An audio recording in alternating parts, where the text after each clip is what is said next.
What up, YouTube? BrokeFarmer back for another video on this beautiful Super Saturday. Good Saturday, as I would like to call it, because Friday is Good Friday and Sunday is Easter. So, what is Saturday? Saturday is Good Saturday going forward, and we're going to have a good time.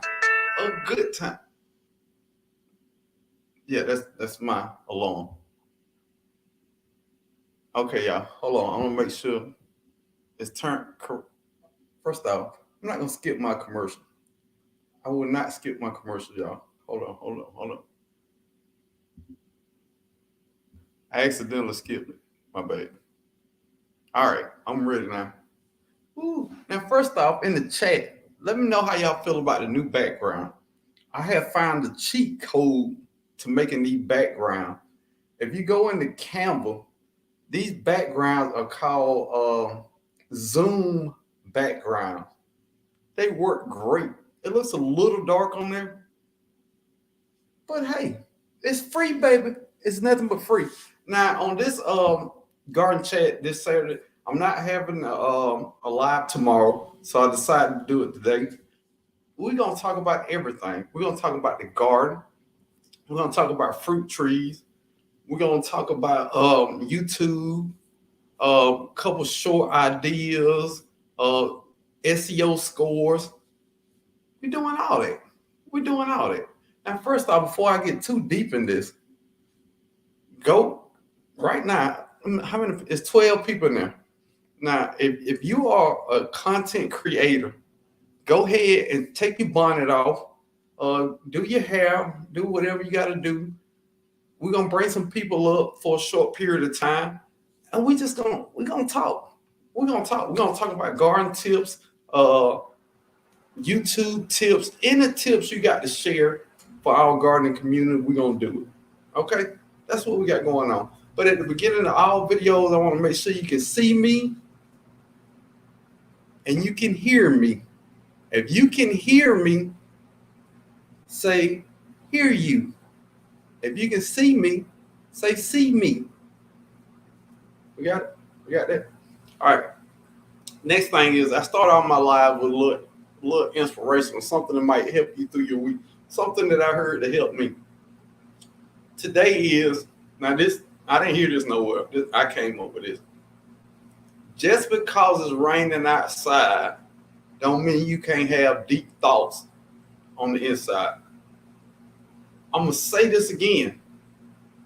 Just because it's raining on the outside don't mean you can't have deep thoughts on the inside. Rain is a way to get you refocused. All right, you can't go outside. You can't do nothing outside. All right, today is a thinking day. I'm going to think about what I want to do tomorrow. I'm going to think about what I want to do going forward. Rain is a way to tell you to sit down for a minute, chill out, and just have deep thoughts. It's one thing to be a hard worker. It's another thing to be a smart worker. Sometimes you got to step back from situations and start thinking. You know what I mean? You can break your neck working hard 7 days a week with no plan, and you just burning your body out. But if you take 1 or 2 of those days, sit down and have some deep thoughts and deep conversation with yourself to figure out where you're trying to go with, it's just as productive as a 12-hour day. I guarantee you. Yeah. Now let me speak to some of these folks in the house. I look kind of dark. I kind of like the darkness of it. I don't want it too light. I kind of like that. I'm not messing with that. Now let me speak to some of these folks that came by the house. Miss Native Cherokee 70 in the building. So hey, BrokeFarmer, all the ones coming into the chat. Yeah, I'm early. Hey, I'm glad you get early. Because it might have been just me talking to myself with this beautiful background. I love this background, dude. I love it. But Miss Native Cherokee 70, glad to have you in here as always. Texas La La in the building. What's up, Texas La La? Glad to have you in here. I don't know what live would be without Texas Lala in here, G Mama Grows in here, Sue's Secret Garden in here. These are the Broke Farmer OGs, and I'm glad to have you in here. I'm a little hyped. I ain't gonna lie. I've been I've been in the house all day. Usually on a day like this that I'm off, I don't have to work. I'm working in my garden. I'm working in the yard. I'm cutting trees. I'm planting seeds. I'm doing a whole bunch of different things. But I just got all this energy balled up, and I said, "Look, let's go have some fun with my internet cousin. Y'all ready to have some fun? You ready? You ready? Homestead Aquarius, you ready to have some fun? Homestead Aquarius, let me know. Tariq in the building. So we're good, bro. Looking awesome in the building. Glad to have you in here. Bro Lawrence, aka Brother Lawrence, in the building. What's up, Brother Lawrence? Glad to have you in. Peace to you. Peace to you, bro. Kenyatta's Journey in the building. What's up, Kenyatta? Got a chance to meet Kenyatta. Really cool, super cool, down to earth person. If you get a chance, go over and check out and tell her your old cub Broke Farmer sent you over there. Homestead Aquarius, don't hold up now, Broke Farmer. I just got here. I like the background. Appreciate that. And if y'all don't know who Homestead Aquarius is, awesome guy. Him and Willie Grove came up with Shed Wars. They changed the name to Global Gardening Community. They doing big things over there. They're talking about people growing. And if you know me, I like growing and I love talking about growing. That's all their competition is about. Teaching people how to grow and letting people enjoy growing. They got all kinds of different competition. Go over there to Homestead Aquarius channel. Go over there to Willie Grove channel and tell them your old cub Broke Farmer sent you over there. Matter of fact, say it like that. My old cub Broke Farmer sent me over here. Just say it like that. Now, I never say share this video out. I never, ever say share a video out. But if you feel like your community can have some fun over here, share the video out. I plan on having a lot of fun. I got a lot of energy today, and I want to share it with everybody. So if you would like to share it out, share it out. If you don't, cool. I guarantee it's not a big deal. Appreciate that, Lala. See, Lala appreciate it. She say cool background. See, she came in here and she appreciated the effort I put into this background. Appreciate that. She is Sunshine. Said, "What up, Broke? I am going to test your Home Depot theory today." In the building. Glad to have you here. See, she is Sunshine. First off, which Home Depot theory? The Dayton one, or the cheap trees? Let me know. Let me know. Homestead Aquarius, so he kind of two. I hope you kind of two in the algorithm. Homestead Aquarius, I hope you two in the algorithm. Definitely glad to have you in here. Growing out the box.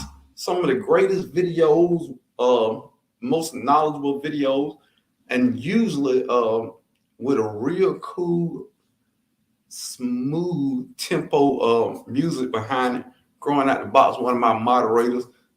So glad I got to meet this guy through YouTube, and hopefully one day we will meet in person. Growing out the box, a really cool channel. Definitely check it out. Gwen Calloway in the building. Glad to have you in here, Glenn. Gwen. I keep saying Glenn.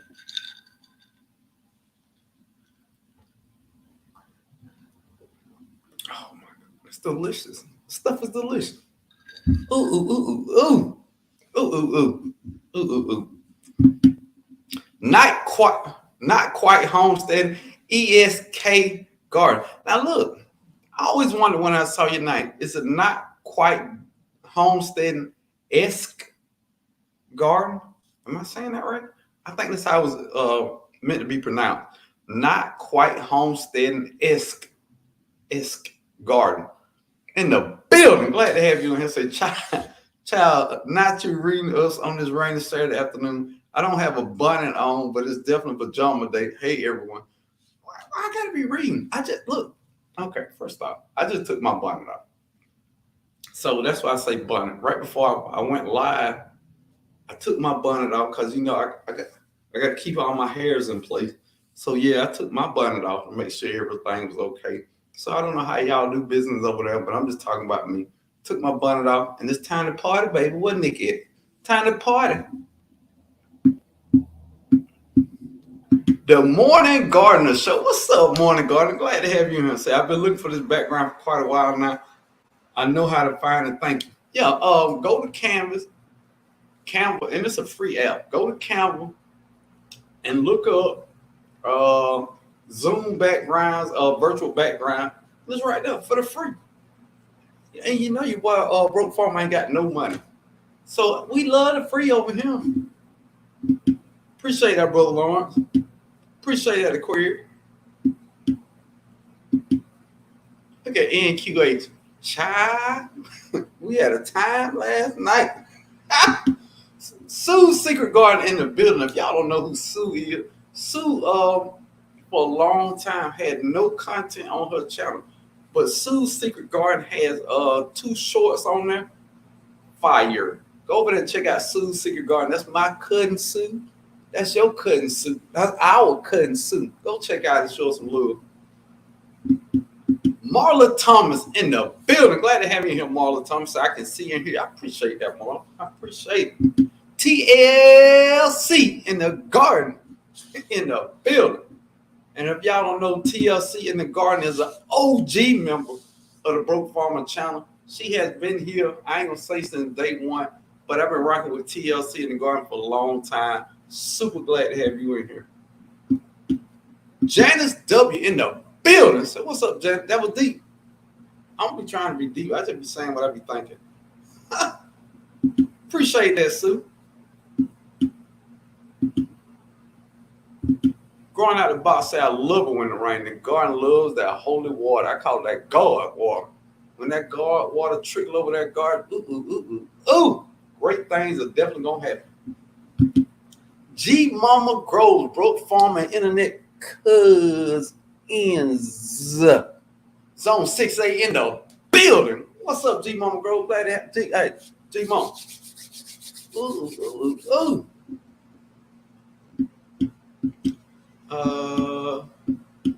Let me see. I appreciate everybody speaking to each other. We all cousins over here. Let's speak to your cousins. My Renaissance grandma in the building. Glad to have you in here. Whole new perspective, Crystal in the building. So hey, at BrokeFarmer, everyone got a chance to meet the great whole new perspective, great channel, great person, so down to earth. Now, Crystal, I'm gonna be honest with you. I didn't think that me and you were the type of people who could be cool. You know what I mean? You are super serious. I'm super weird. But you know what? It just goes to show you that don't always judge people by what you see on YouTube. People are people, and good people are good people. Whole new perspective is a whole good person. So glad I got to meet her, man. She is super down to earth and super fun. I was so honored that I got to meet her. Really good person, and a really good channel. Hobby Hobbit in the building. Glad to have you in here. Crafty Leo in the building. So hey, BrokeFarmer in chat. Look, hey, Crafty Leo, we okay now? Ain't we? We cool? We cool? We cool? All right, let me know. Appreciate everybody speaking to everybody. It's gardening time, baby. I don't know why every time I say something, it come out in the naked, everyday life of an OCDS chick, oh boy. MNT living and cooking in the building. Glad to have you in MNT. All right, did I miss anybody? Nope. Yep.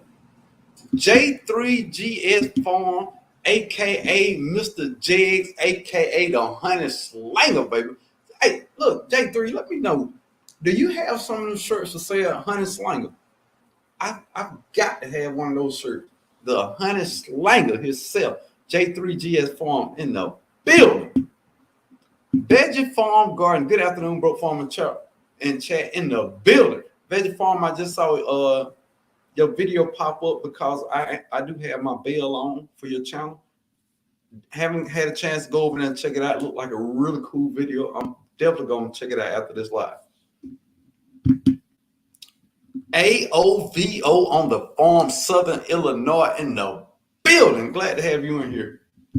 Callie homesteading with Pooh Bear, my cousin, your cousin Callie. Homesteading with Pooh Bear. What up, Pooh Bear? Doing big things out there in the desert. Chickens, gardening. I think she just got some pigs, if I remember correctly. Doing big things out there, baby. No whammies. No whammies. Josie B in the building. What's up, Josie B? Now, y'all know Josie B, our cousin right now.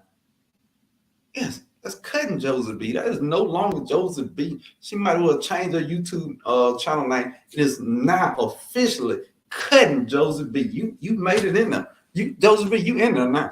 You are officially cutting Josie B. Glad to have you in here. Sheer Sunshine said, BrokeFarmer, I already learned the discounted soil theory today, but I'm talking about. Look, I'm gonna touch on it a little bit. I'm not gonna go too deep because I think a couple people got upset with me. Miss T with the T was having just a round table chat on her live, talking about dating, and I brought up on her, hey, single ladies, if you looking for a guy, go to Home Depot. Home Depot. If a guy's in there at Home Depot, A, he got a job. A, he has some property.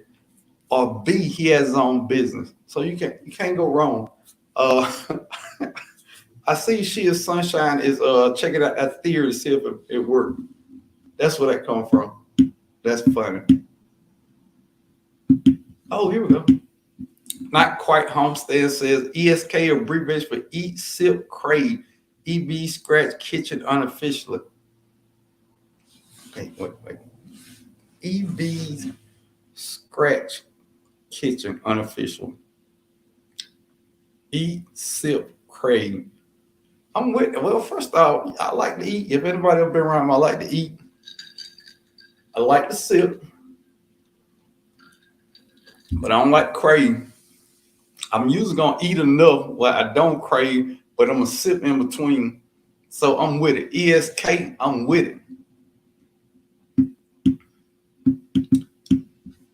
Cassandra South Fulton Garden in the building. Got a chance to meet Cassandra again. Her and her brother and her sister. Super cool people. Cassandra has her own channel. Go over there and check out Cassandra South Fulton Garden. Yes, it's a mess garden in the building. Glad to have you in here. Let me see. I didn't miss nobody, did I? Nobody.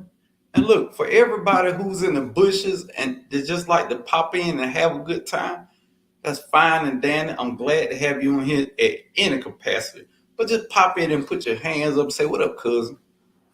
This is a gardening community. Whether you comment in the chat or you just sit back and watch, you all are part of the gardening community. So just say, what up, cousin? Just speak to your cousin real quick and then go back in the bush. That's cool. That's cool. Shannon, 2003 in the building. I mean, Shawnee, 2003 in the building. Got to meet Shawnee, really cool person. Hung out down there and we had a good time in Savannah. A lot of cool people meeting up. All right. Urban Gardening Chronicles. Look here, man. It's just some people you cool with, you don't know why you cool with. I love me some Urban Gardening Chronicles. She tell the truth. That's what I like about it. You catch Urban Gardening Chronicles on the right day, she will tell you whatever you've been wondering about. And I respect that. I really do. I don't think a lot of people get real like Urban Gardening Chronicles get. And look, I appreciate it. Don't nobody else appreciate it. Mary Grow with me 1964 in the. What's up, Mary? Glad to have you in here. Brooklyn New in the building. Glad to have you. So, hey, Broken Chat, happy spring. Happy spring to you. And we're going to talk about some spring things. Hey, Crack the Leo. Don't start. I feel the same way.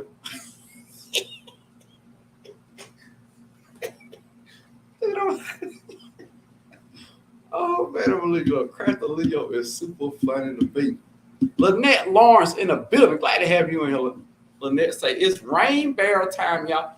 That's what I want for my birthday this year for my family. Well, put it out there in the atmosphere. You already said it. Put it out there. I want a rain bear. Y'all give me cash out. Y'all take cash out, Venmo, pen pal, letters, and everything else. Just get your money up, right? Right. Whole new perspective. Say, oh, thank you, bro. People are people. We can hang for sure. And look, first off, Chris, that ain't got nothing to do. That's my weird thing. Because I'm a weirdo. I think it's just what it is. I understand and I respect that about myself. I'm just a weirdo. I don't fit with everybody. So it's super cool when you can meet somebody. I think you have an very intelligent channel. I think you have a very informative channel. And when you mix with somebody who snorting when they laugh all the time and saying weird jokes, that's cool people. That's all I'm gonna say. That's cool people. Dandy Mom in the building. Glad to have you here, Dandy Mom. So hey, bro, hey y'all. Y'all need to hit that like button for sure. Dandy Mom, tell them again, hit that like button. We about to get loose in here. Came to party, hey, I want to get down. Y'all remember that song? Funky Get Loose? I'm doing too much. The experience with Sassy in the building. What's up, Sassy? Glad to have you here. I also follow Sassy on Instagram. Go check out Sassy on Instagram. Cheryl, the gardening artist in the. Cheryl, I gotta go check that channel out. That's a heck of a name. Cheryl. I've seen you before, Cheryl, but I meant to go check your channel out and I never did. Your channel is my highlight channel that I'm gonna go see today. All right, did I miss anybody? Y'all know I get behind, then I gotta catch up, then I get behind, then I catch up. No mustard. Both from that was a special make, a one of a kind, a gift to me. Look at him. We need to get some more of them shirts in production ASAP. I definitely will have it on my live wearing them.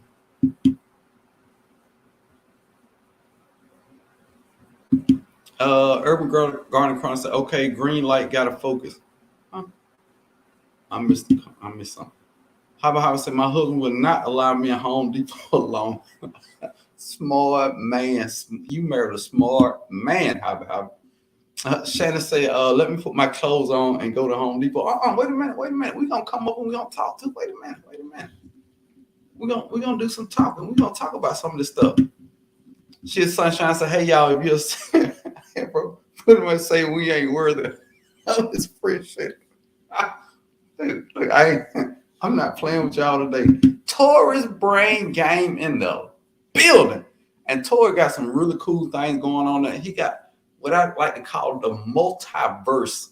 Go over to the Tori brain game and you see what I'm talking about. He got a multiverse of who you thought your favorite YouTuber were, but it really wasn't. It was somebody else. I'm just saying. Go over there and see what I'm talking about. How far am I behind? Good gracious. Quinn Calloway said, oh, wow, heading to Home Depot. He must like to garden side sitting at the table eating what I grew. Okay. Spirit Mouse Media in the building. So good afternoon, everybody. What's up, Spirit Mouse? Glad to have you in here. Black's Tropical Homestead, founders of the Soil Family Expo. If you don't know Black's Tropical Homestead, get to know them. They're doing big things, no whammies. Big things, no whammies. Go check them out. And if y'all thinking, bro, it's about 20 minutes. You still speaking to folk? Yes. If you come over here, I'm gonna make it a point to speak to you. That's like somebody coming to my house and I not speak to them. That's rude. I am a Southern gentleman. You hear me? So we're gonna. I got. And then the chat jumped in the comeback. SF Bay Garden. I think that means San Francisco Bay Garden in the building. So hey, BrokeFarmer and chat, glad to be alive. Hey, you picked the right one to be at. Georgia Peach Nut Garden in the building. We're gonna scroll through a few more. K Renee's Garden in the building. Say, hey, G Mama growing out the box, J3. Whoa. K3. That's all you seeing here? K3. I mean, K Renee. You don't see me? You see me? See me? No? Okay. And I see everybody speaking of Tiff Farm in the building. Glad to have you in here. Laura Sam, what's up, Lord? Laura Sanford in the building. Glad to have you back, Lord. I missed you the last couple times. Yaya's best life in the building. Speaking to everybody but a cousin, bro. I was over at Yaya's channel today. She was doing motivational speaking about eating well and a relationship with food. It was a really cool live. I got a lot out of it. Yeah, I did.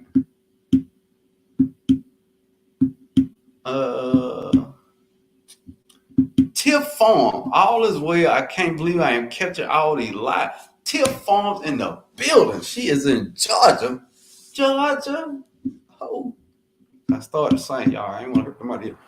And my guy, Odom's Homestead in the building. The fig grower, the peach tree slayer. Odom Homestead in the building. Glad to have you in here. Gardening with Bernie. Who else would you be gardening with besides Bernie? What up, Bernie? Glad to have you in here.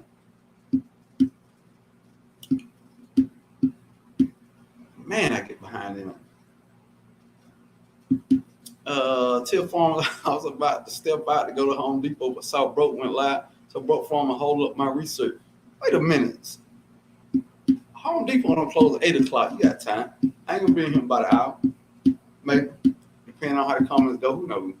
Food by Faith Garden, the table in the building. Glad to have you in here. All right, I got to get to the bottom. I saw Happy Mac. I couldn't pass by Happy Mac in the building. What's up, Happy Mac? Glad to have you in here. Miss Native Cherokee, you made it back. Glad to have you in here. ESK said, tell him, bro. I said the same thing on my live yesterday.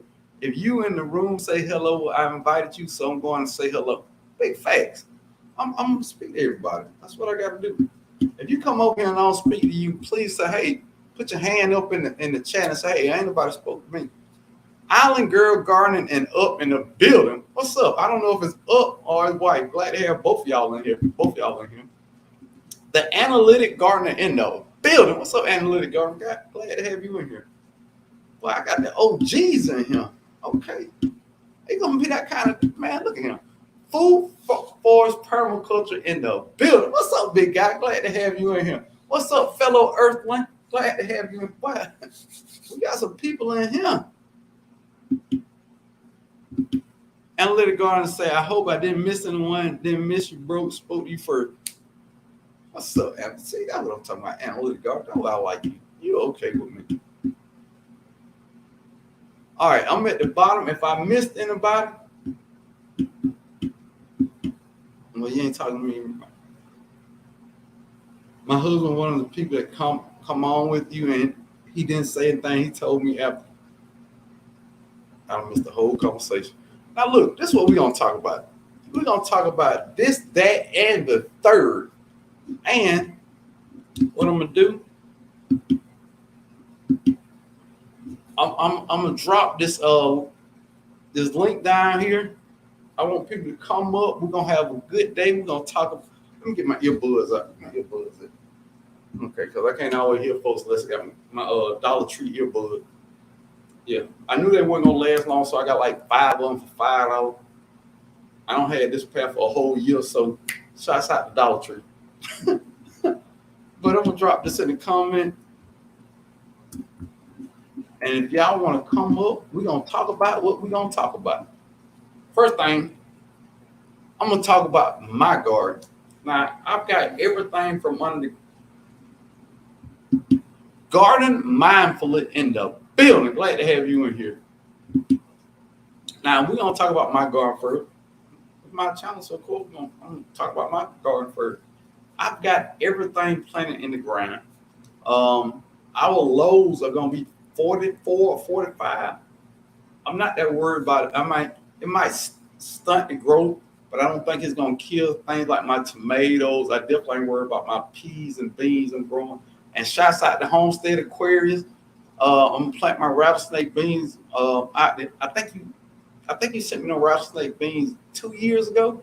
I think. But shouts out to Homestead Aquarius. I grew them the year before last, but I didn't grow them last year because I got a bunch of them in the freezer. But now I'm out of them, and I'm gonna plant them this year. Maria Graham in the building. What's up, Maria Graham? Glad to have you in here. But garden's going well. I got everything from under my grow lights planted out. Even my small bell peppers that I didn't want to plant out, I'm just gonna see what they do. 45 degrees is not it's not gonna kill your plants. Let's start there. It is not gonna kill your plant. It might slow the growth for a couple of days, but it will not kill your plant. So don't be scared of 45s. If you get 2 weeks and the lowest is 45, do your thing. Do your thing. Another update. I've got cypress wood chips on my bed. This is something I'm experimenting with. For my big in-ground bed, I am currently using cypress wood chips. Let me know if y'all using cypress wood chips on y'all beds, and let me know how's it going. Because my first concern was for the things that I direct sowed, would the wood chips be too heavy to grow through that? I had no problem with that. I had great germination in that bed. But let's go back to the reason why I did. First off, mulch retains moisture. That's the number one thing living in Georgia. It gets hot. I mean, hot, hot, hot, hot. Like a pizza that was in an oven that was 900 degrees. It get hot. So I need everything I can to keep moisture in my beds and in my container. So that was the number one reason, for moisture reason. Number two, that cypress breaks down and that feeds the soil. So on one hand, it's keeping your bed moisturized. On the other hand, it's feeding the soil.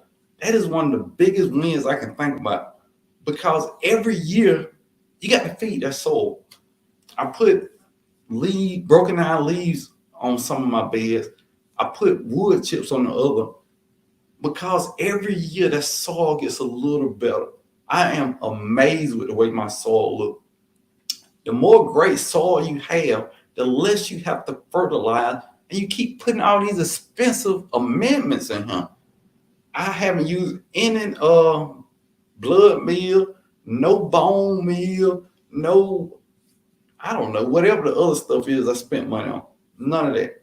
Only thing I did, compost, and I'm not digging my beds. My compost, I'm not digging it into the soil. I'm layering my compost on the top like nature do and let it work its way down. So compost on the top, and then I sprinkle in slow release organic fertilizer. I think I've showed that. Whatever's on sale at Home Depot or Lowe's. If it's organic, slow release fertilizer, I put that in. That's it. That's it. Get them free get the free leaves, put some wood chips on the top, and every 2 weeks, I'm probably gonna go through with some kind of liquid fertilizer where the plants can have access to the nutrients right then, instead of slow release breaking down over time. That's what it is. Now, let's go back over here. I meant to mark where I was. Yeah, right there. Food by Faith Garden Taylor said, I'm not worried about anything because the temps will bounce back quick enough. Big fact. It was 80-something degrees yesterday. And today's high, I think, is 56. Tomorrow, I think, after today, it's just going to slowly rise up, but it's not going to get nothing. 38, okay, I don't know if everybody knows this. And we got great gardeners, and so I think everybody do, but to the people who don't. 38 degrees is that do something temperature. At 38 degrees, you got to do something. You know what I mean? You got to cover something up. You got to mulch something heavy. 38 degrees tell me I need to do something about something. Okay. But everything over 40 degrees, you living your best life. Do what you can. Revolutionary 2 in the building said peace and blessings soul family from Marion County, Georgia. Georgia in the building. You know this shit got broke farm for broke time, Georgia. We love Georgia over here. Haba say, Mr. Broke, how that rattlesnake watermelon coming along? No, it's just sprouted. It's about that big now, but it's looking healthy. It's looking healthy, and that's the bed that I got the cypress wood chip cover the whole thing. And as those wood chips break down, it's gonna feed that watermelon, and then it's gonna hold moisture because watermelon it wants water, so it wants to be in a semi-moist environment, not soggy, not just standing water, but it wants moisture because a watermelon is made up of water. Now I don't know how true this is, but I actually heard that if you couldn't get water for 2 or 3 days, you could eat a watermelon and get enough water consumption out of that to keep living. That's crazy. You thought you just growing watermelon. You got the key to thirst prevention in your backyard. That's all I'm saying. That's all I'm saying. Homestead Aquarius say those rattlesnake beans won't let you down. They didn't let me down. They look weird at first, man. First time I grew them, they looked weird. They look weird. Gardening is a way of life in the building. So I planted everything last week too. I'm waiting for good weather for everything to come up. Now, we're gonna talk about that too. I'm gonna write that down because I had it worded a different way, but I like how you put it. Waiting on good weather for everything to come up. So you already got everything planted. Maria Graham said, Broke, I like it back. I appreciate it. I did. I can literally, no lie, it took me 5 minutes to do this. So just wait when I got free time when I'm sitting around drinking a glass of wine. Just imagine. But I like the bookshelf. I started to put on my glasses, kind of make me look smart. I mean, my glasses don't have medicine in them, but I feel like with the books in the background, I should have glasses on. Am I weird? I'm definitely weird. Definitely weird.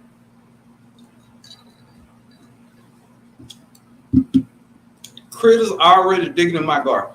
All right, we off to the races already. Yes, it's a mess garden. You have 65 of the greatest gardeners, not on YouTube, but on the planet in here. So we're going to talk about this, but we need more information. Yes, it's a mess garden. What kind of critters? Do you know what it is? How big the hole is? What did they dig up? Did they just dig up the grass, or did they dig on a fruit tree, vegetable, your onion bed? Yes, it's a mess gardener. We're going to get to the bottom of this, and we're going to figure out how to eradicate whatever that is digging in now. Unless you already got it figured out. If you already got it figured out, don't worry about it. But if you haven't got it figured out, we're going to get in here and we're going to get solutions. Today is nothing but solution based. G Mama Gross said our last frost date has changed to May 15th. Oh, man. I can't plant outside until after Mother's Day this season. Oh, I'm sorry to hear that. Food by Face said I'm waiting on my cypress wood. That's what I use, cypress wood chips. I'm trying to use them to repel bugs. I'm going to put them around my trees and flower beds. That's all I got around my fruit trees is cypress wood chips. Let me say something right now. All wood chips have something special about them. But to me, for how I'm growing, cypress wood chips make sense. And they're affordable. Where I get them from, I can get 2 cubic feet of cypress wood chips for $5. I'm with that. And it takes 1 bag to do a tree. I got, 20 something tree. So I catch them on sale sometime for $3 and I stock up and I do it like that. But the other great thing about cypress wood chips, they break down slower than other wood chips. So you will only have to do your fruit trees every 2 years or maybe every 3 years with those cypress wood chips, opposed to the other wood chips that break down in a year, which is still good. It's still good. But we're trying to keep down grass and all kind of other things from growing around our fruit trees. So there you go. I'm gonna post this one more time. Nobody want to come party? Cool beans. Miss Native Cherokee said I was thinking about the same wood chips. Still not sure if I will, and same reason. Yeah, and everybody's garden is different. What I need for my garden to be successful, food by faith garden table. What she need, everything is different. It's just I have a lot of fruit trees, so of course I got a lot of bugs out of my yard. So I want anything that even has a few properties of repelling bugs. You know what I mean? I don't. I'm gonna be honest with you. I don't like spraying a whole bunch of crazy stuff in my garden. I just don't. I like the organic Castile peppermint soap. I don't mix it with Dawn dishwashing detergent and this stuff. I don't. I just mix it with water and I spray it because I know it's organic. I know it's not gonna hurt nothing. Dawn dishwashing detergent, yeah, I know you can clean ducks and stuff, but I don't know if I want it on my apple trees. That's all I'm saying. I'm not knocking nobody else to do it. Everybody, handle your business. Are you talking to G Mama? Okay. Oh yeah, that's that encouragement. It'll be there before you know it. That's exactly what I would have told G Mama. Joseph B said Georgia ain't got no ozone layer. Georgia wasn't just do what it want to do. Dude, you never know what you're gonna get. Never go. But I would want a garden nowhere else. To me, zone 8A is the perfect balance. And I said it before and I say it again. In Georgia 8A, 9A and 9B and zone 10 are cool. You can grow more tropical fruits. But where we live at, it's just cold enough where we can grow apples. It's just cold enough where we can grow certain varieties of cherries. And when I say apples, certain varieties of apples that have very low chill hour, maybe 200 to 500 chill hours, because we're not going to get them. And AA probably 800, 600 chill hours, something like that. So it's the perfect mix where it gets just cold enough where we can grow a certain amount of things, but not too cold to kill everything. You know what I mean? Some places in zone 9A, 9B, you can't grow apple trees and stuff like that. But I think they've got some apple trees now that you can grow, but you know what I mean. Analytic Garden say, I did use cypress wood chips years ago. The plants did fine as a transplant or left openings for seeds to grow through. See, I didn't even leave openings, but it came through. That was my big concern. And we're gonna keep talking about some of this stuff. Talk about a little bit of this and a little bit of that. G Mom Grove, I wanted to get out today. Not quite in homestead. Oh, you ain't talking to me. I never used blood, bone, and feather meal. And okay, I always say this: blood meal, bone meal, and feather meal work. This stuff works. It works great. It's organic. It's a price thing with me.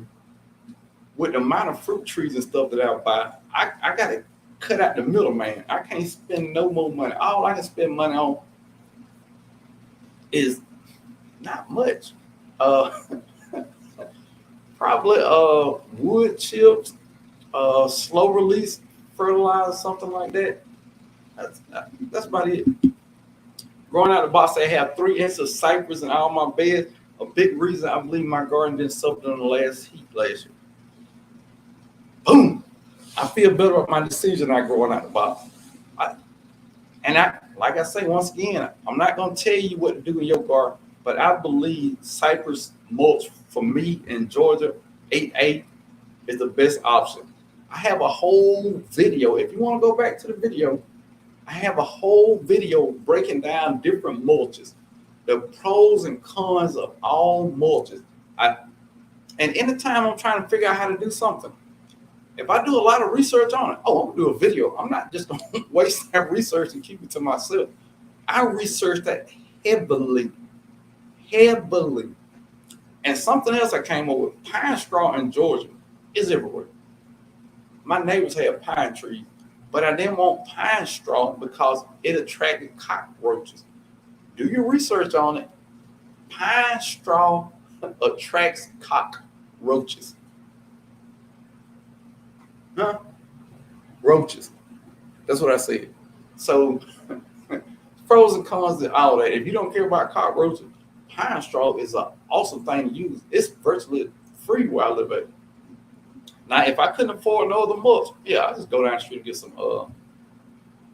get some pine straw and then get some raid and be through with it. Let me see. Somebody talking to me. How about Hobbit say, sure hope it doesn't jump the summer too soon. Looks like 80s next week. Look at here. It'll be 100 every day in Georgia probably next month. That's how it roll here. Damn it! Uncle Arthur in the building. Glad to have you in here. Say, hey, nephew, it's 41 here in South Carolina. As long as it ain't 38, we're going to keep growing. We ain't finna let none of this stop us. Y'all let this cold weather freak you out. I was ready to garden, but then this cold weather came back. Don't worry about none of that. If it's above 38 degrees, get out there and garden. Do your thing. Young man, rumble. Gardening is a way of life. All I got in mind is worm. Have not put no wood chip down yet, but I am. And figure out, is wood chips for you? Is that what you need on your garden? Prime example, my blueberry bed. I have cypress wood chips on those because I had a bunch of cypress wood chips. But in reality, something like pine straw or mini pine nuggets probably would have been better mulch. If I could have got some cheap mini pine nuggets and anything to make your soil a little more acidic. Do I think it makes your soil super acidic sitting on top of the ground? No, I don't. Some people would definitely disagree with me on that. But I'm just saying, for depending on what you're trying to do, is a mulch that works better for you. That's all I'm saying.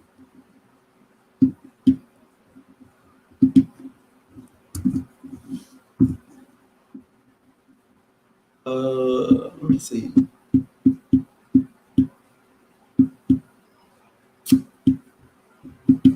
Otis Holmes says, yes, I believe in using wood chips to retain moisture, and cedar shavings are becoming my favorite for my strawberries and garden beds.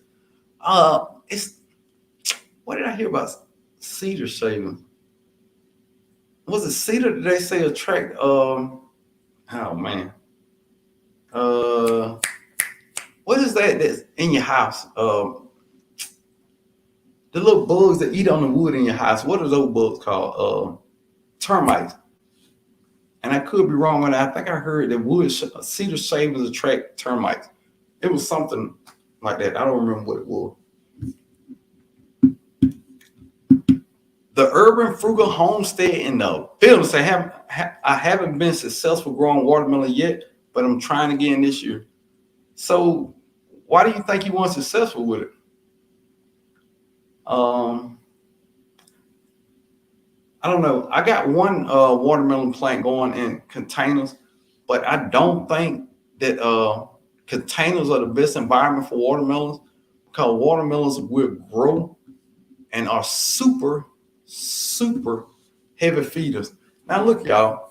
Now we got a special treat, y'all. Now, you thought you were just gonna be in here listening to me ramble on about my theories and my weird way of doing things. Well, what I have in the basement is my guy, my cousin, somebody when I got questions in this gardening game, I go to and say, Mr. Sir, how you do it? I give you, for your viewing enjoyment, the great there. Why you be doing so much hype, man? Why you trying to hype me up like what's up with all the hype, bro? We don't need all the hype. All the hype. What up, sir? What up, bro? So much fluff. So much fluff you gave me there. I'm just a normal dude, man. What's up? You say you're a what? I'm just a normal dude, man. The lies you tell, the lies you Oh, tell. Dude, you look on these YouTube streets when you over here on the Broke Farmer channel, you are the great turf therapist. oh Sir, man. sir, don't never downgrade yourself. Never downgrade yourself. If you got Broke Farmer say you great, you great. And not only is he great in the gardening game, if you got a lawn, turf therapy would do some things over there. I do a little something in the lawn. I do a little Well, something in the lawn. What's going on, everybody? I just, yeah, I'm up. I'm smoking a Cuban cigar right now. I'm in the garage. You can get Cubans over here in Germany. Really, So real Cubans? this is a real Cuban, bro. This is a Diplomaticos. And you see the Habano on there. And look, turf therapy say he's just a regular guy. Man, y'all get out of here. That man smoking real Cuban. That talking about he a regular guy. Hey, it's good, dog. It's good. It tastes like it's creamy molasses taste on it. It's a Diplomaticos. It's a good cigar. I like this cigar. I'm gonna get this again. But yeah, man. What's up? What's up with you? How's your weekend, man? How's your Holy Week? Look, going? I'm reined in. So when I'm reined, you know what I want to do when I'm reined in? I want to talk to my cousins about gardening, the Jeffersons, fruit trees, or whatever they want to talk about. I want to have a good time in here. I'm not going live on Easter. Y'all can have y'all Easter dresses and y'all Easter suits, and y'all can hide your Easter egg. I am not gonna bother you. It is Saturday. Yeah. And look, this is my question. Friday is Good Friday, right? Mm-hmm. Sunday is Easter. What is Saturday? I mean, depends on who you ask.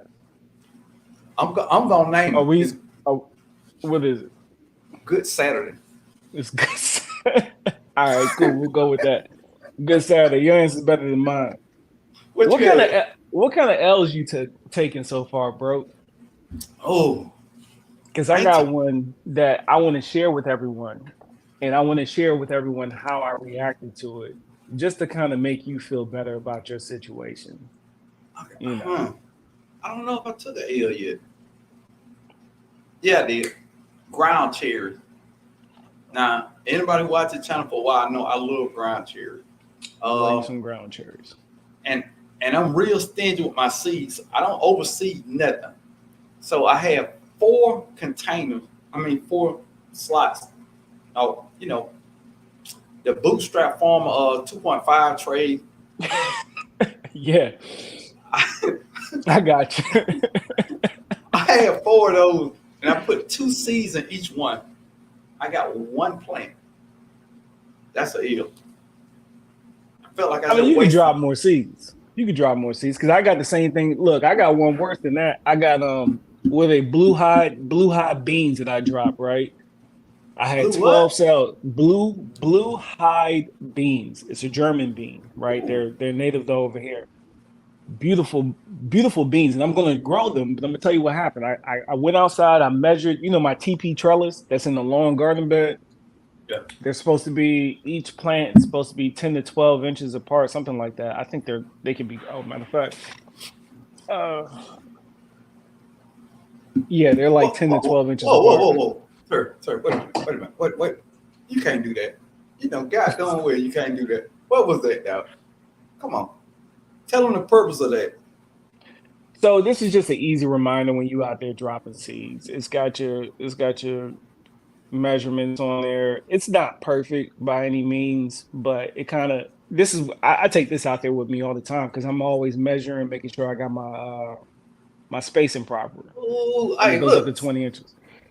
Now, if you looked at the bottom, it had the spacing of certain things, broccoli, garlic, some common things. Yeah, I like it. It's a pretty cool tool.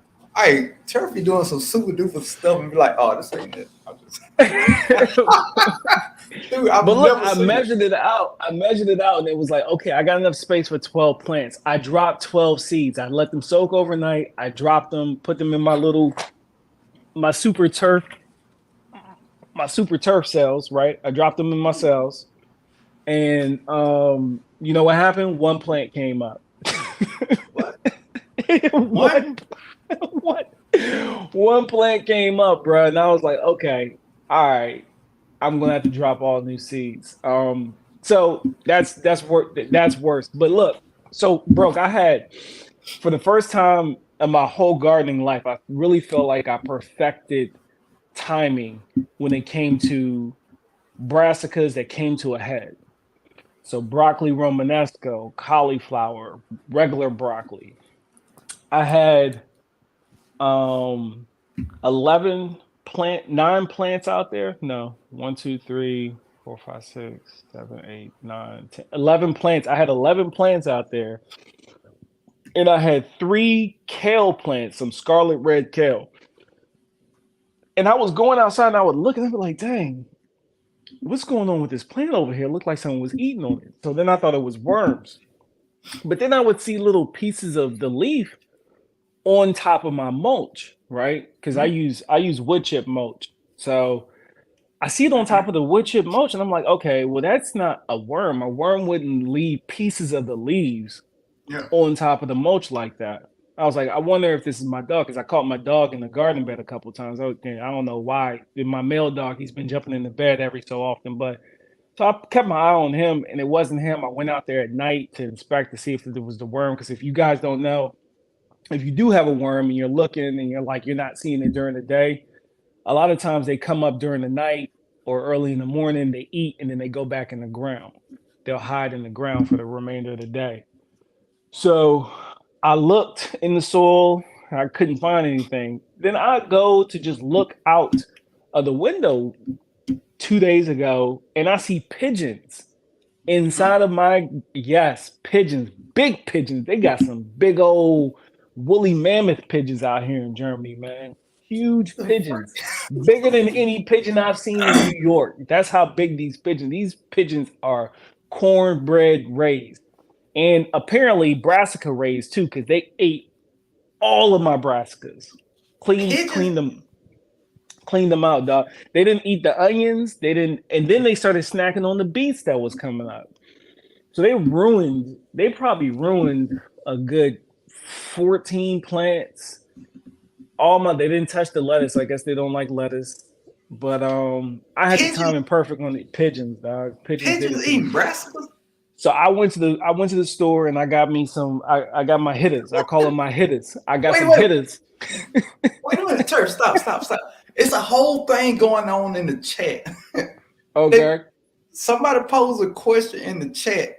Put a 1 in the chat if you want that ruler turf therapy guy. And all I saw was ones going down, going down the street.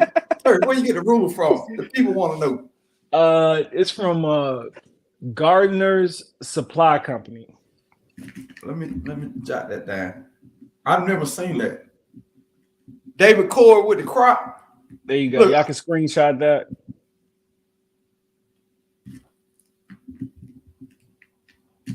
Yeah, Gardner's apostrophe S Supply Company.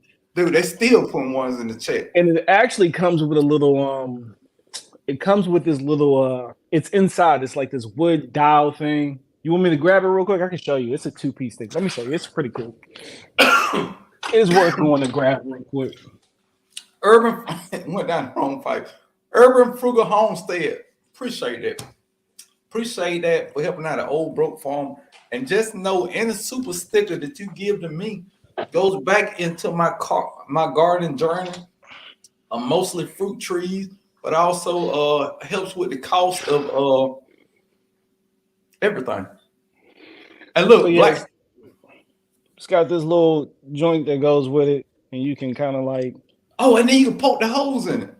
Wow. I use it more when I'm dropping seeds indoors, though. I don't really use it outside because outside I'll usually use my hand. I'll cut it, divot it out, and then drop my seeds, sprinkle them like Salt Bay. So I rarely use this outside, but I won't. Certain seeds indoors. But it comes like that as a set. Hey, what you was saying? I didn't mean to cut you off. Man, they ate all my daggone stuff, man. And this is how I felt about it. I was like, okay, so I went and got me some hitters. I got some hitters. I got Frank outside. I got Tyrone outside, and I got James. and I would show you, but it's cold. So I got 3 owls out there on guard. Now you know I know about them owls now. I got them owls on deck. And, and if you don't know what turf therapy referring to, he was talking. They sell natural predators in stores. I keep owls out of mine because I feel like now as long as you're moving them around and keeping them active, it keeps out certain birds and other things that's trying to eat your garden out. I ain't had none of these problems last year, to be clear. Not quite homestead ESK Garden said the slugs are killing me right now. Now look here. I got a couple tricks for this, and I think Turk got 2 surefire I noted. Now, number 1 is the beer trap. That is the cheapest, most effective thing I have ever seen. And the beer trap is a top, pour some beer in it. Now, I did research on this, personal research. Malt liquor works better. What you trying to say, bro? I didn't drink the malt liquor, but I'm saying 411 malt liquor. He put some steel reserve. Steel reserve. No, it was steel reserve. You're right. It was steel reserve. I used it. Yep. Steel reserve in there. It works. I even bought a thing off Amazon. It was it was some kind of little contraption. Put it soil level, put some beer in it, and those slugs are going in there. I've seen people do salt, but you don't want to put too much salt in your bed. They got slug stuff, but it's not organic. I don't know if you want to put the sluggo stuff on there. Unless they have organic sluggo. That's still reserve ain't organic, let's be clear. But I get I get what you're saying. You're not putting it on your soil though. You're not putting steel reserve in your soil. Yeah, I get you. Ain't nothing organic about that steel reserve. That steel reserve was made in the lab. Yeah, it's gonna be here for a while. Yeah, it's good. But I mean, I guarantee those are cheap, surefire ways to get rid of slugs. Slugs are naturally attracted to beer. I don't know why. I don't know the science behind it, but I know they drunkies. You see how they be slugging around, you know. And it could be that they drunk and that's pee that they leaving instead of the little slime y'all think it is. There it is. I'm just putting that out there. I'm There probably wrong. But look, we tackling all questions, everything. Through this great, wonderful chat, we got 70 people in here. We got 70 of the greatest gardeners on this planet. I can't say that enough. And I got the great turf therapy here. So we're going to talk about this. We're going to talk about that. I'm going to run through these comments and we're going to get caught up. And we going to help each other today. It ain't about me and Turf. It's about the whole community, helping everybody. Turf, you got about a hot 30 minutes? Of course, yeah. Let's rock. Danny Mom said, if you have a solution for chipmunks, I'd love to know about it. Those little mud dig up my pebbles and eat the root. I don't have a squirrel or chipmunk problem. I don't have big trees in my yard like that. So we're going to call out to the community. If you are somebody who have problem with chipmunks, what is your solution? Turf, you know anything about chipmunks? Red Rider. BBB, don't shoot your eye. Don't shoot your eye. I don't know how chipmunk stew tastes, but I'm about to find out. I can tell you like this: if it tastes anything like squirrel with gravy over rice, get you some chipmunks in your life. That's all I'm saying. Yeah. Squirrels are goddamn delicious. Hold on, wait. I like this. AG, I'm happy that you're telling people that Cypress mulch is on sale. Oh, you switched off of it, bro. Because I can't see the chat. You just Cypress mulch is on sale at both Lowe's and Home Depot. Check this out, fam. Please, let's stop wasting money at these big box stores. It's been a long time since I bought mulch from a big box store. Here in Germany, the first thing I did was find a recycling center or a landscape supply site that I can buy my mulch unbagged most likely untampered with and a lot cleaner and a lot natural. Like the mulch that I use in my garden bed, I get that from a recycling center and is a fraction of the price. I get 100 liters at a time, which is Whoa, leaders. one of these big old bags right here. This bag right here is probably twice the size of a bag of mulch that you would buy from one of these big box stores, right? Yeah, That cause they filled that filled up with mulch, man, cost me $3. And it was the same way in the States too, for the compost, potting soil, just top dressing soil. Plug in if you don't know where to start, you know I'm about to say it, go to the extension office. They can tell you where you can buy this stuff in bulk. Now the catch is you either need to have some reusable bags so you can go bag it up yourself, or you need to know somebody with a truck so they can load it up, dump it on your truck. But you can save a lot of money. Save a lot of money staying outside of those big box stores.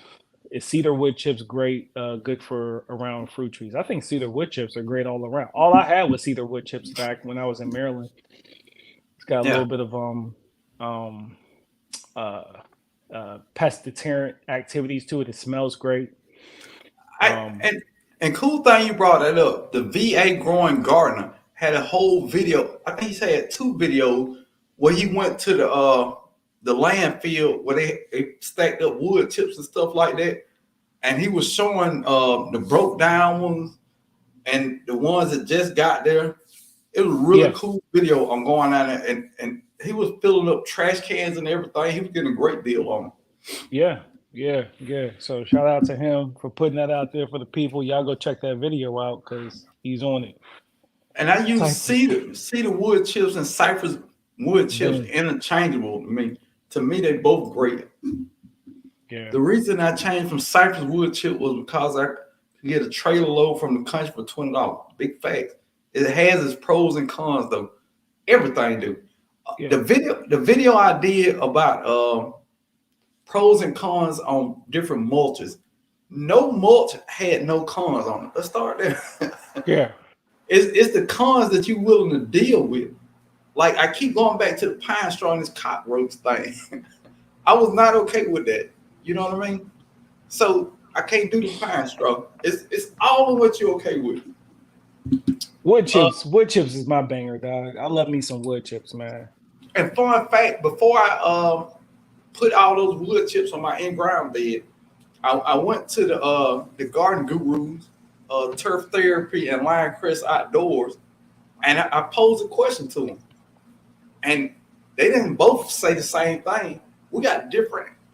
They gave me different answers, and both of them made 1,000% facts. So you know what I did? I did one on my raised bed, and I did my one way on my in-ground bed. That that's a great thing about having a garden community. Never think that you know enough where you can't ask people questions. Not questions where they know more than you, but just questions in what they've experienced. They've experienced using wood chips and leaves, and that's what I end up doing. Came in for more and just for you, bro. This better be good.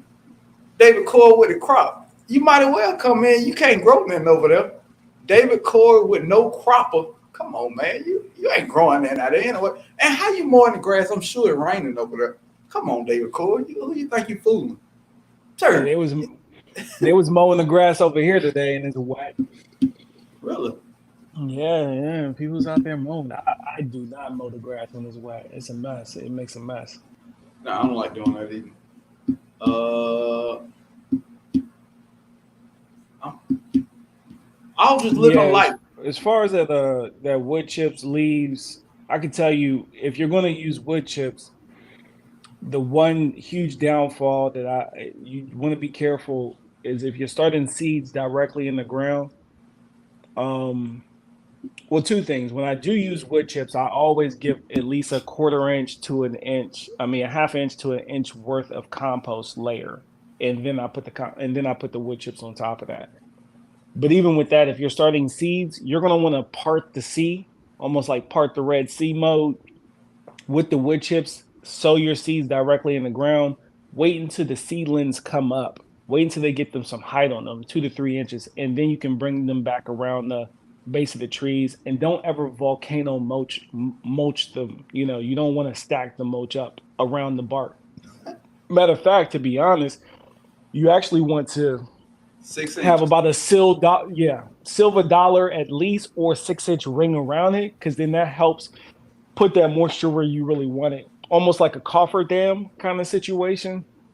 That's preferred, and then you bring that mulch back closer around the plant.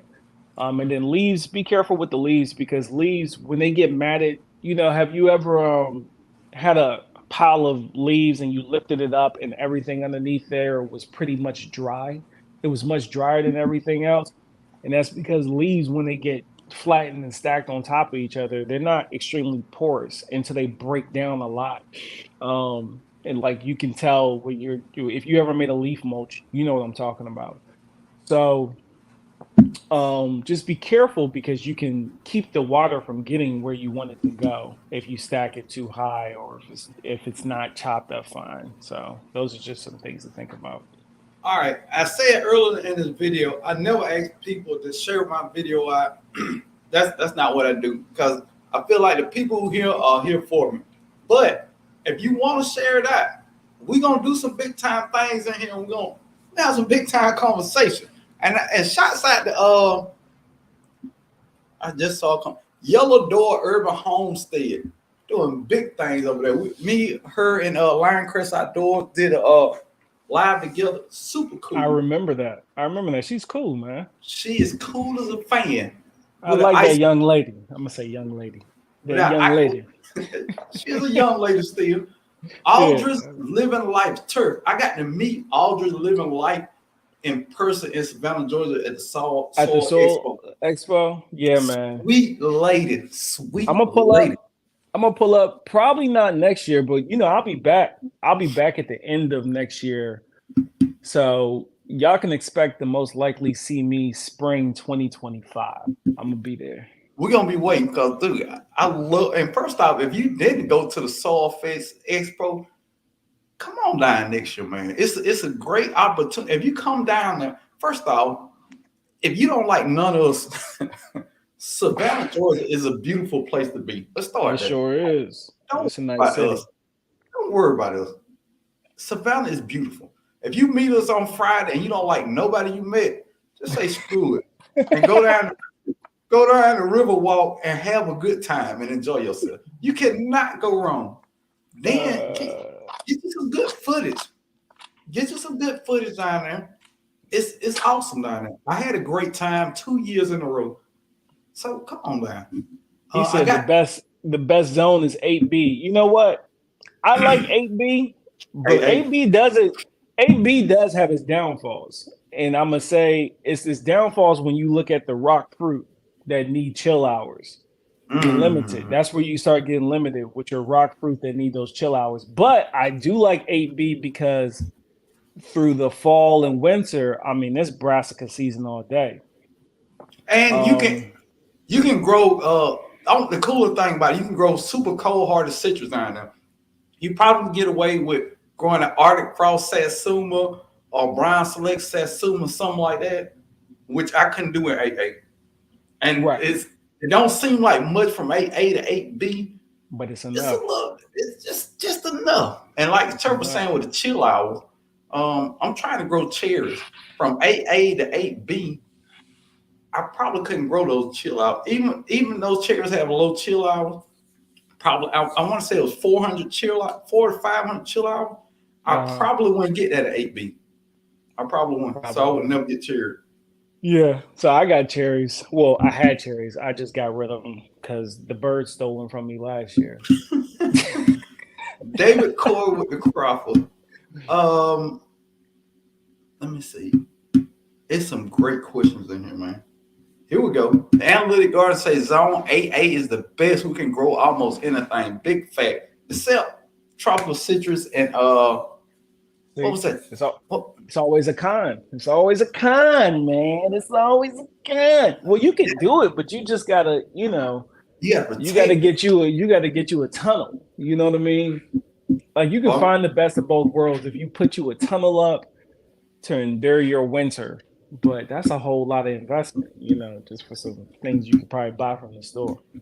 now look, this what I'm talking about right here. Food by Faith Garden Tape say pine straw attracts roaches, ants, and snakes love to hang out. All that. Y'all can have that pine Ooh, straw. y'all can have that. That's not my. And Tiff Farms, who's also in Georgia, which I got to meet at the Soil Family Expo, said, "Wow, never knew that about the pine straw." This is what a garden community is supposed to be about. We're supposed to be able to sit on the line from time to time. Not only the people that's in front of the camera, but also the people in the chat and the comments help each other out. It's called a community to help each other. Turf, you still Absolutely. can't see the chat? I mean, when I pull up the chat, bro, I can't like if I pull up the chat. Let me see something. Yeah, if I pull up the chat, then I can't see the screen. Which I mean, I could do that, but it Uh, doesn't give me like a split screen. It kind of throws you in the background, and then I can see what's popping up in the chat. I'm but gonna it look for looked the same something. on my end though. I mean, Grow. I'm on my phone. I'm on my Oh, phone. okay, okay, okay. So Growing what that's I hold on, eat wait. Let me see. in the building. Glad to have you here. Growing what I eat. NQ8 said pine straw would have me dead in the garden. Love, learn something new. It's just a couple things, man. I mean, if cockroaches don't bother you, then hey, I'm so behind in here. Okay, let's get to the bottom. Growing what I eat. I appreciate that growing what I eat.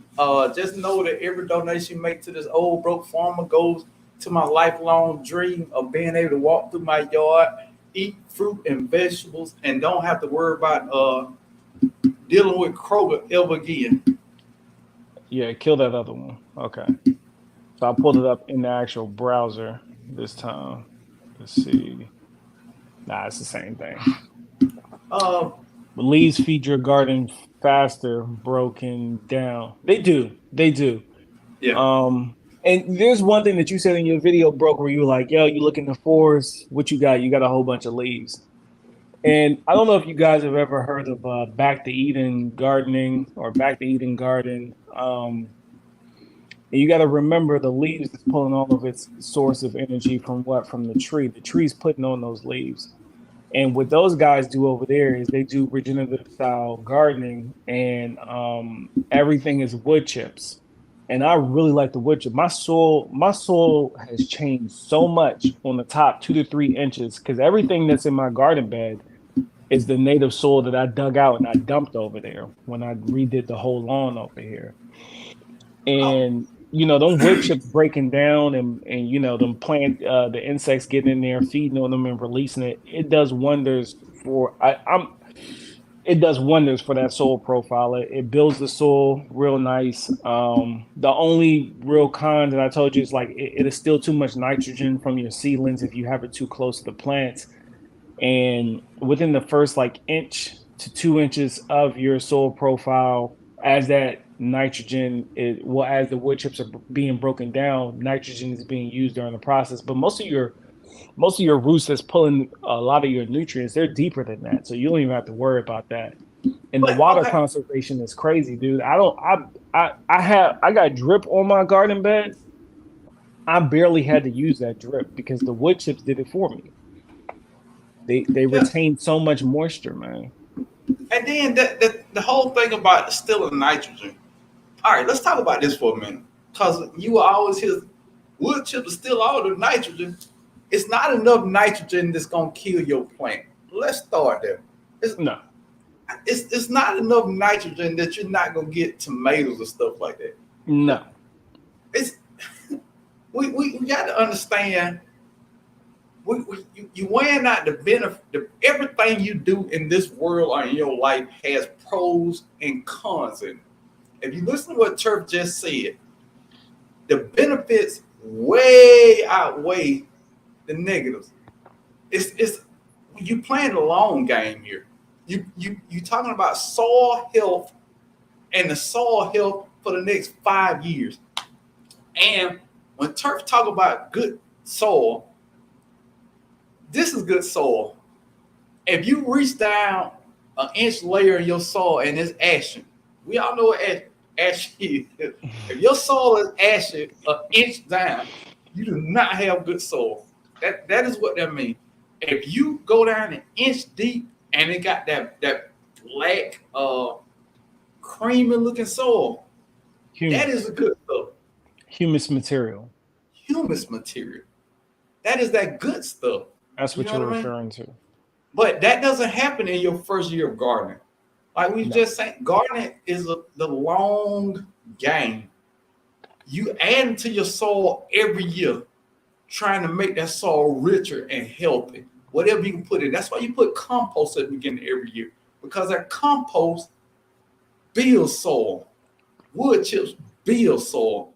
Only add things to Leaves. your soil that's gonna leaves. That's gonna build soil. Pine That's straw would be all. at the bottom of my list because pine straw takes so long to break down too.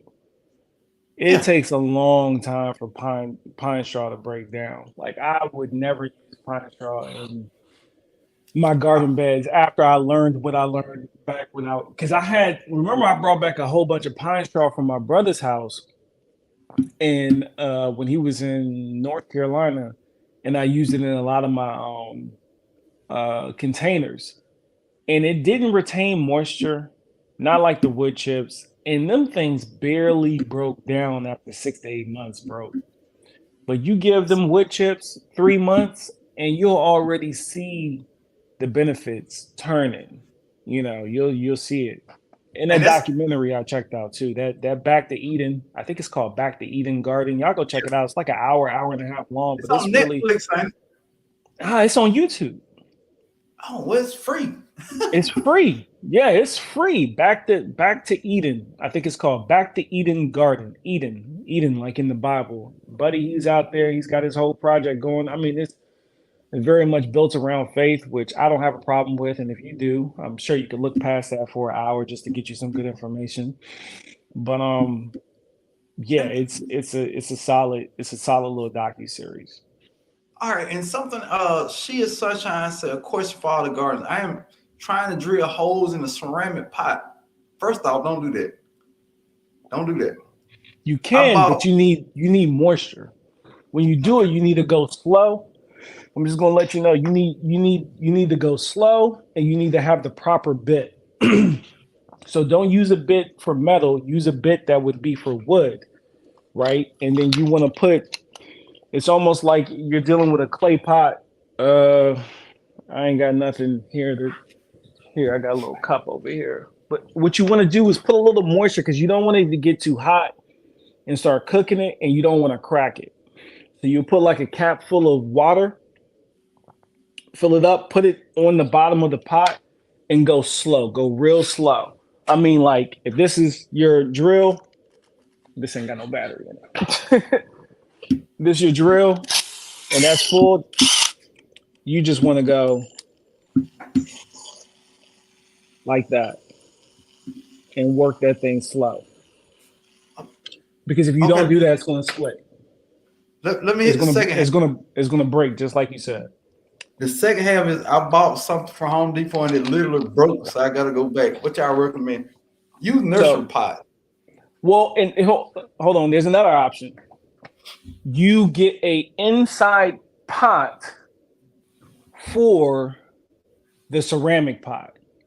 So if you can't get your hole through it because it will crack like that, and you don't even want to risk doing it, you do like the peekaboo cups, right? You put a cup inside of a cup. So you get that Ah, pot, you get that pot two side, half a size bigger than you need it. Then you get you a little cheap plastic. You know how your trees come in that little plastic black pot. a 5 gallon. Yeah. So find something that will fit inside of that. That way, you can water it or you can fill it up, and then it still has a way to where you can, water the plant, wait a day, come back to it, lift it up, and see if there's moisture sitting down there. And if it is, you can pour it off. Those are your two options. That's what I would do. Now, and don't get me wrong, I've always heard the ceramic pots are the best pots for growing plants. I've always heard that. But the thing with me, first off, Kevin Brooks in the building. Glad to have you here, Kevin Brooks. To me, they're not affordable. They are expensive, Yeah, they're not cheap. especially the They're not bigger you cheap. go. So this is a ceramic pot. It ain't got no holes in it. I don't know how much it costs, but just to kind of give you a little visual of what I'm talking about. Um, I don't know how well you can see it, but I got my ceramic pot. If I was going to drill a hole in here, I'd put water on it like that. You see, we got some we got some water action there, and then drill real slow right through the center, and don't put a lot of pressure. It's going to take a while, but you can get through there. Yeah, pine straw is good for blueberries. Yes, it is. Um, Well, I mean, I'd argue it's not because just like you said earlier, bro, the pine straw does not change the acidic level in your blueberry in your soil very quickly. It's no, minuscule and it takes a long time for it to break down. So, does it but hurt your blueberries? No. I think you'd be better off with going with, an acidic soil mix kind of thing um, to feed into the acid loving blueberries. Over time, you're talking about using pine straw for 4 or 5 years. Cool, it could benefit it, but I wouldn't say use pine straw just because you got some blueberries because it takes so long for it to adjust the pH in the soil.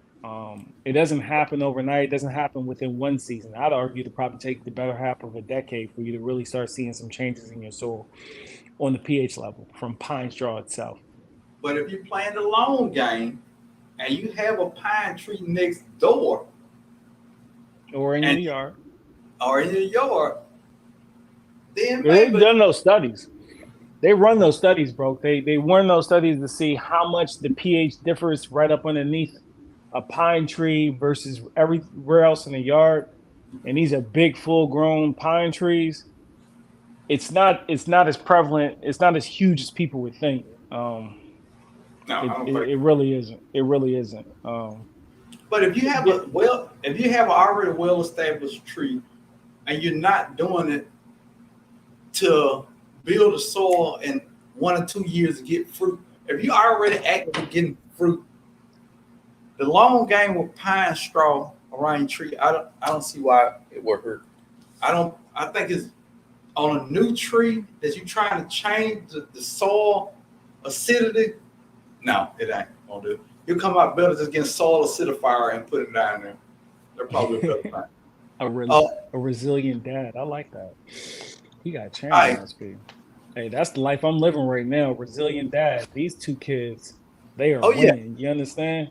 Congratulations to Turf Therapy on child number 2. Big Turf Daddy in the building. Yeah, Appreciate it. These two kids, man. I These appreciate two that. kids, man. They be teaming up together. We gotta separate them. Like, hey, I'm gonna go to the store for a little while. They feeding off of each other's energy a little bit too much right now. Brazilian dad said, based off your expertise, oh, that's a slippery slope. It sounds like I Mm. need to make jungle juice for the slug and peel them off. LOL. Thanks for the live broken big turf from the Bay with respect. In the First off, bay. resilient dad, just know that every penny you pour into the Broke Farming channel goes to my gardening adventures and new seeds and new trees. It gives back for me to try weird stuff. So y'all ain't got to try. And I tell you, hey, this is what I did. It didn't work. Don't do that. So when you pour into this channel, you saving yourself money. If you think about it like that. Did you get that? All right. Make I this go viral in the building. Glad to have you in here. Yellow Door Urban Homestead with Asia said, I need to get wood chips from my local dump. It's completely free. I want it for my trees. Thanks for the reminder. Big facts. Now, one thing, Yellow Door, ask some questions about them wood chips, right? And what I mean is, you want to make sure that stuff isn't sprayed. This seldomly happens. with wood chips, but just make sure it wasn't sprayed with, any pesticides, herbicides. If they know, great. If they don't, at least you asked and you might feel better about it. Sourcing the source of the materials is important. It's like I believe it was our queen, gosh, what's her name? I can't think of her name. The Beyonce. canon. No, That's your queen. The Cannon Queen, man. OG Cannon Queen. Ah, her and her husband, they got all them daggone acres, man. I can't. I don't know. I can't think of her name right now. She looked I- like she ain't never aged, but she old enough to be both me and your mama. Michelle Obama. Home said heart. Home Yeah. said heart. They picked up hay. This was a couple years ago, Oh, I and they remember that. and they put it all around their they had the watermelon in their tires or something like that. They was something like that. Anyway, that daggone hay they laid out there was sprayed and it killed all their daggone plants, man. I felt bad for them. So just Yeah, ask the right questions. because they were playing them in them tires. I remember that video. Oh, go back. It was something about clay soil. I have about 5 inches of great soil before I hit NC clay. I plant in soil, not wood chips, and don't mix into the soil. Yeah, don't mix into the soil because that can be a problem when you're deeper down because stealing the nitrogen deeper in those roots. But let me tell you, clay soil gets a bad rap. All I got is clay soil out Facts. here. And I got a video coming out, not only because a lot of people think they have clay soil and they don't, right? So I got a really easy DIY way of you figuring out what kind of soil profile you have to do it. Do a DIY home soil test kind of thing. But soil, when it comes to clay soil is great at two things for sure: water management. It holds on to the water retention above way better than that sandy soil profile that a lot of people on the coast experience. And then two, it does a really good job of holding on to nutrients. So just I think it's like you got to learn to love the one that you're with, how to love her the right way. It's like the love signs, right? If your soil loves a lot of physical attention, X, Y, Z, this and that, you got to make sure you give it to it. So kind of like how they say with your homes, was it date the rate, marry the home. So with your soil though, you're not dating it because you married it. You kind of gotta embrace what you got and know how to leverage it the best way possible. So I just figured it was worth throwing that out there. Clay soil is not the worst thing. I love clay soil. I've grown to love clay soil. You just gotta know how to work her. It's just I didn't hear everything you say because I didn't have my earbuds in, but it's full of nutrients. Clay soil is full of nutrients. The problem is releasing the nutrients. I don't know if that is that what you said. No, I didn't say that because sometimes it's not necessarily even that it's full of nutrients or the problem is releasing it. But usually with clay soil, it has a higher cation exchange capacity, which simply means Ooh, it has a bigger good. pantry to hold on to nutrients. So that means even if the nutrients aren't there, if you add a whole bunch of compost to it that's packed with a whole bunch of nutrients, that clay is going to do a better job of holding on to those nutrients so your plants can get a longer look at them versus a sandy soil profile where it kind of just gets washed out through the profile and your plant doesn't have enough time to look at those nutrients. So but either one of those could be the case too. They could be locked up, but that's a whole different rabbit hole. We ain't got time for that. First off, turf therapy him with these big words. Appreciate you for them big words.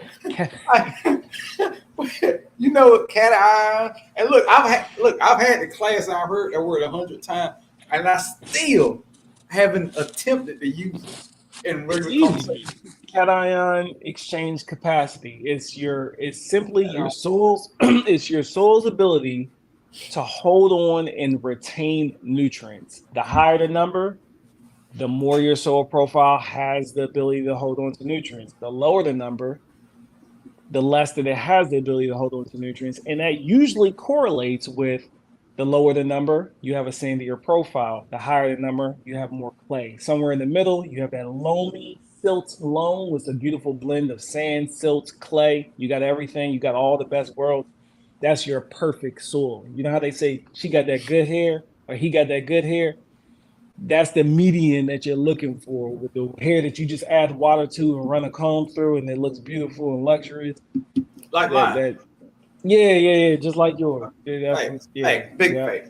yeah. Now, Mm-hmm. now something else now.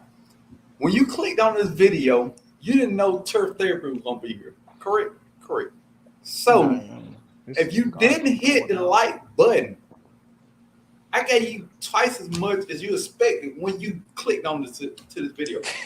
That's all I'm saying. You got twice as much, and you still ain't hit the like button. What we doing out here? Come on. Now, They first might be off, driving, bro. They might be driving, man. well, go to the gas station for a minute and just, just, just, just, just pull it over for a second, hit the like button, get back on the road. That's all I'm saying. First off, Turf, I got to meet Saul's sister in person. Soul Uh, sister. she's been in the YouTube garden community for a long time, but she's not a content creator. But she is a wonderful, wonderful person, man. I That's the really series enjoy too. her. He just pulled Huh? up the video. That's the video I'm talking about. That Paul Gatucci, I think that's how you Yeah. say his name. Back to Eden. That's it. That's the video I was talking about. Go watch that, y'all. It's pretty inspirational. It's some cool stuff that he pulled off over there. And I saw that about 2-3 years ago.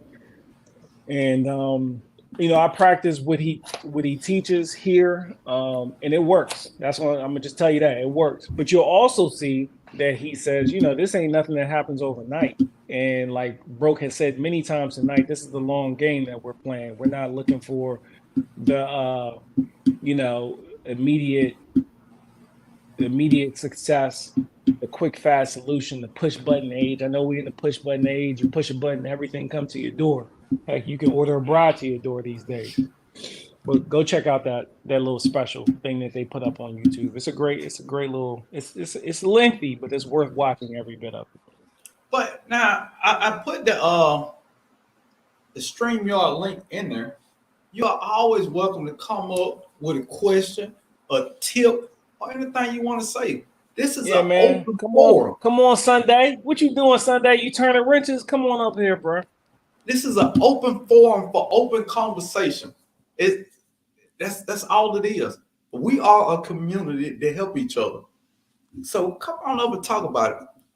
J3GS Farm said my blueberries have been in for over 15 years, and that one reason I continue to use pine needles. Oh, he played the long game with the pine needles. Yeah, yeah. There you That's the go. long game. And his That's the soil was long. probably already. I mean, if you got pine trees, you're probably working with a sandier soil profile anyway. Most And likely, I would argue, and your pH is probably more acidic anyway, based facts. off the region that you're in. So, excuse Uh, me, I'm sorry. So, your acidic loving plants are gonna love that. Yeah, they're gonna love that. Yeah, you way behind because it took me a while to think of that. Homestead Heart. That's what I was talking about. oh, Jesus Christ. Oh, and the other thing about that, and I'm not knocking no. I, okay, I started saying it, so I ain't gonna. I don't like to back down. But a lot of situations, you see people being very simplistic in their garden, and you're like, man, how did they get those results? It's the long game. They've been Long feeding. They've game. been they've been feeding that soil for the last 10 years. They've been Just putting love. in eggshells, wood chips, compost. They've been feeding that soil forever. That soil is ready to do whatever you need that soil to do. That's why you see Yeah, some of those people getting those results. Broke a lot of times too is just simply because they're in a house, they're in a piece of land that's been unadulterated. You know what I mean? It hasn't been touched by man's hand, where they've come in and they've moved a whole bunch of stuff around, dug some stuff out, moved it over here, and then put some topsoil, some sublayer soil on top of the dig on topsoil, and now you got to rebuild the whole soil profile like these new construction builds. So I thought that was strange. First moving from Georgia about people eating clay dirt, not just any clay dirt, but a certain layer of the clay dirt. We missed something there. I need more I, context. I They over live in here, Georgia. I've never ate clay they dirt. making what they call dirt pies. Mud pie. Mud pies. That's I need to find a friend with a pine tree. Yeah, And and something I want to touch on about the pine tree. I'm not saying most with pine trees is awful. That's not what I'm saying. I'm saying for what I'm trying to do and the trees that I was trying to mulch, it wasn't the best for me. That's all I'm saying. Shots out to Sunday Backyard Farmers, shots out to Courtney Cherry in the building. Glad to have y'all in here. Something else I want to touch on. It's currently raining in a lot of states. Now, if you are growing in containers, a lot of those soil nutrients, after a long rain, flush out the bottom. That next day, if you haven't fertilized in maybe 2 weeks, go ahead and fertilize those plants. Put a little fertilization in action.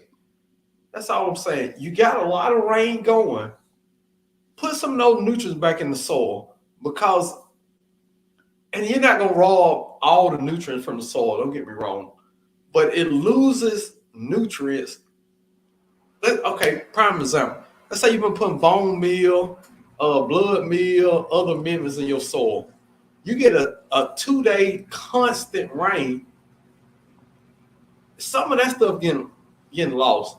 That plant then soak, then take up all those nutrients in the time you put it in there.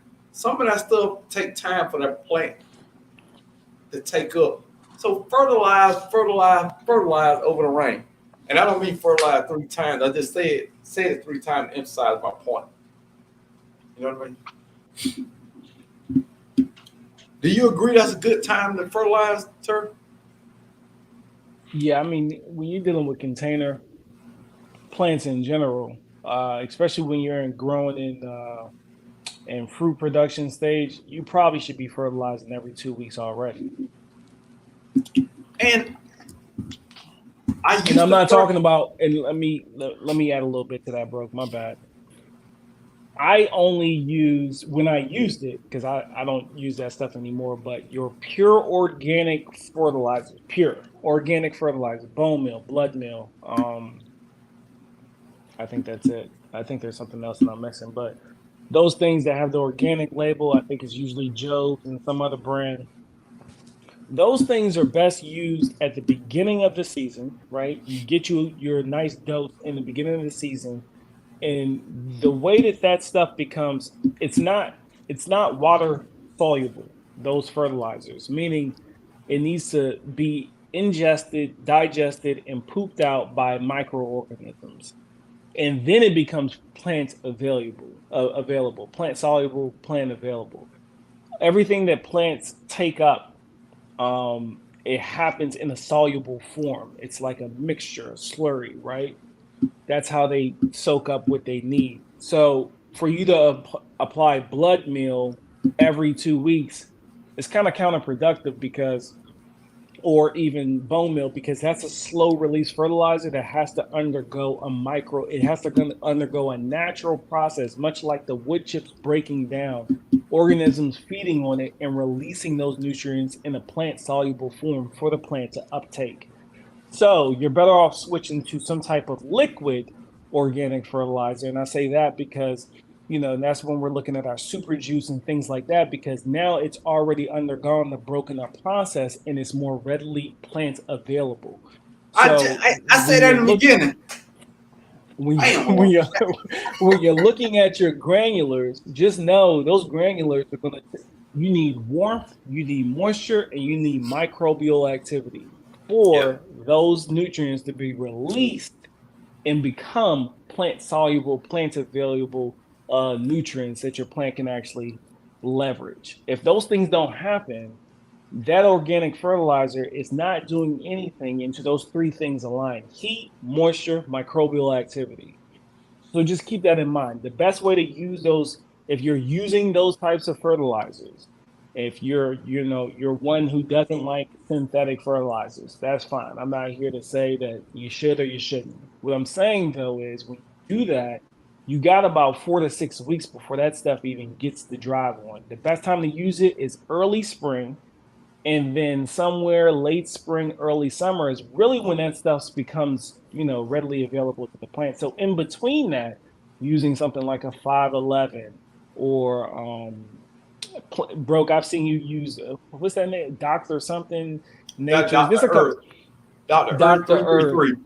333. Those type of things are what you want to lean towards. Typically, fish fertilizer based, and it's because it's already in a plant, in a liquid soluble, plant soluble, plant available type form. Just two bits for you. And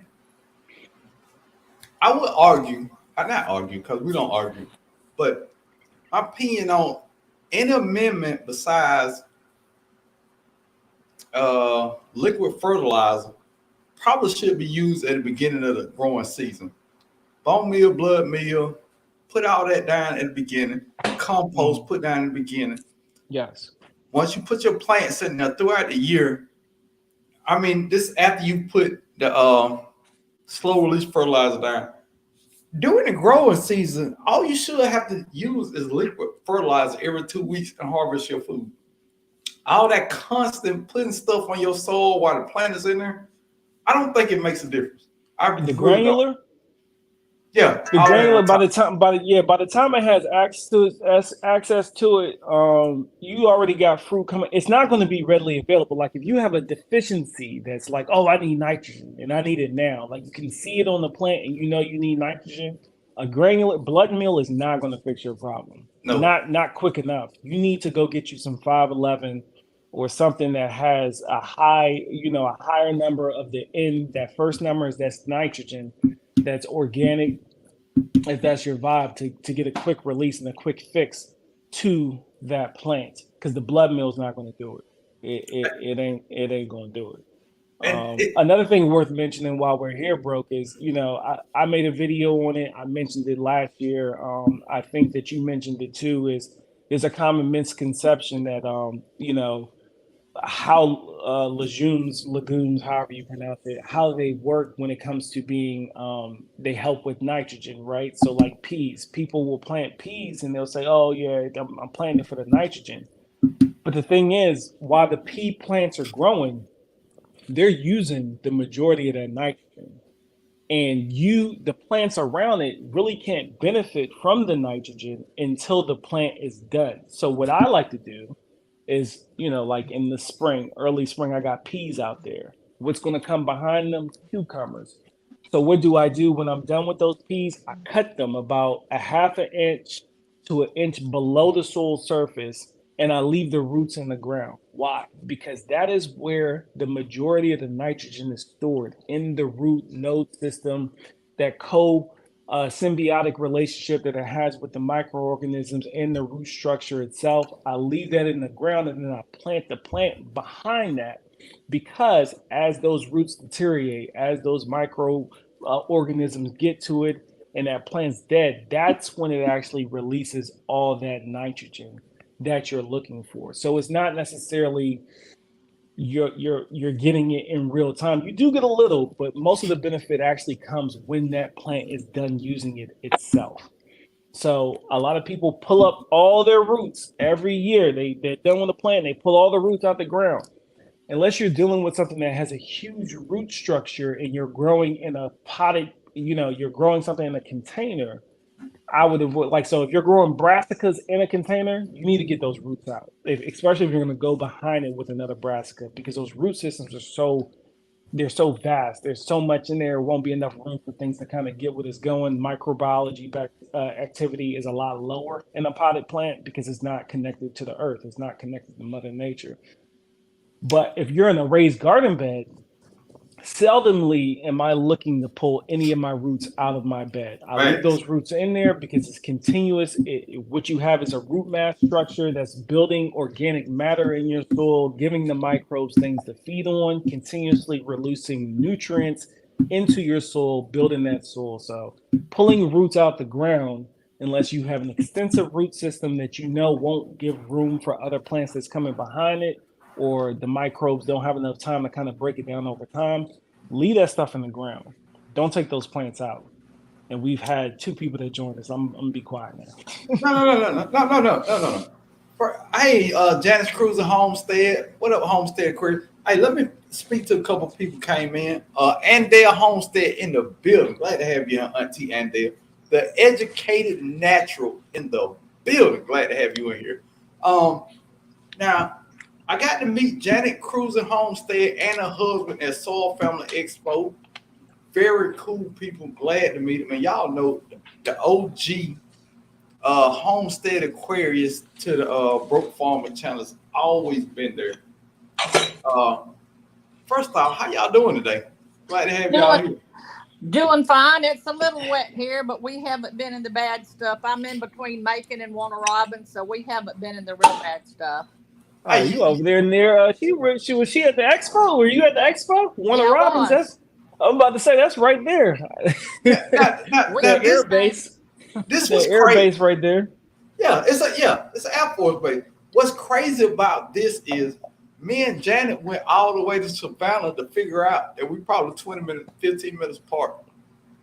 I don't think she know that. I saw you were in 8A, but I didn't know how, 8A has a nice size, so I didn't know. I don't know how close you are to where I am. You could be in the same town. Yeah, I'm right by Macon, Georgia. Oh, okay. I'm Byron, actually. That's crazy. That's 12 minutes away. So look, we went all the way to Savannah to figure out we 12 minutes apart. That is crazy. That is crazy. So Homestead Aquarius, sir, how's it going today? What's up, bro? Same old. First off, now we getting closer to that magical springtime planting year. What tips, questions, or good advice do you have for everybody that's in the chat audience? Oh, wow. Well, I said I was going to leave a few minutes ago. Leave? And I got stuff to do. I got some potatoes to share out with some folks here. Yeah, I got some potatoes. I went looking for some seed potatoes, and I was looking for red Pontiacs because they're just going to keep on making potatoes, right? Okay. All they had left was Yukon Gold, which I love. Which is good. I love them. Okay. I love them, but I was looking for some red Pontiac. But they said, well, I said, I just want to get a couple of pounds. And they said, well, it's getting kind of late in the season. I can sell you 50 pounds for $15 if you want. What? I said, yeah, exactly. Because it was $1. She said, I can sell it to you for $1 a pound, or I can sell you 50 pounds for 15. I asked her if she'd take $10 for 50 pounds of seed potatoes. And so I walked out with a bag. Now I don't know what to do with them except give them away. Right? That's a good day. Yeah, now you just go bless somebody. But I was getting ready to go. I said, I got to tear myself away from here because it's hard to leave your live stream, bro. They're so much fun. And Turf Therapy's over here. He's over here talking some good stuff. Knowledge. I love it. I love what he's saying. I love what he just said about leaving the pea roots in the ground and everything. Let me tell you something. The reason I come up is just to kind of like speak along natural lines with people. Nature grows everything that we grow.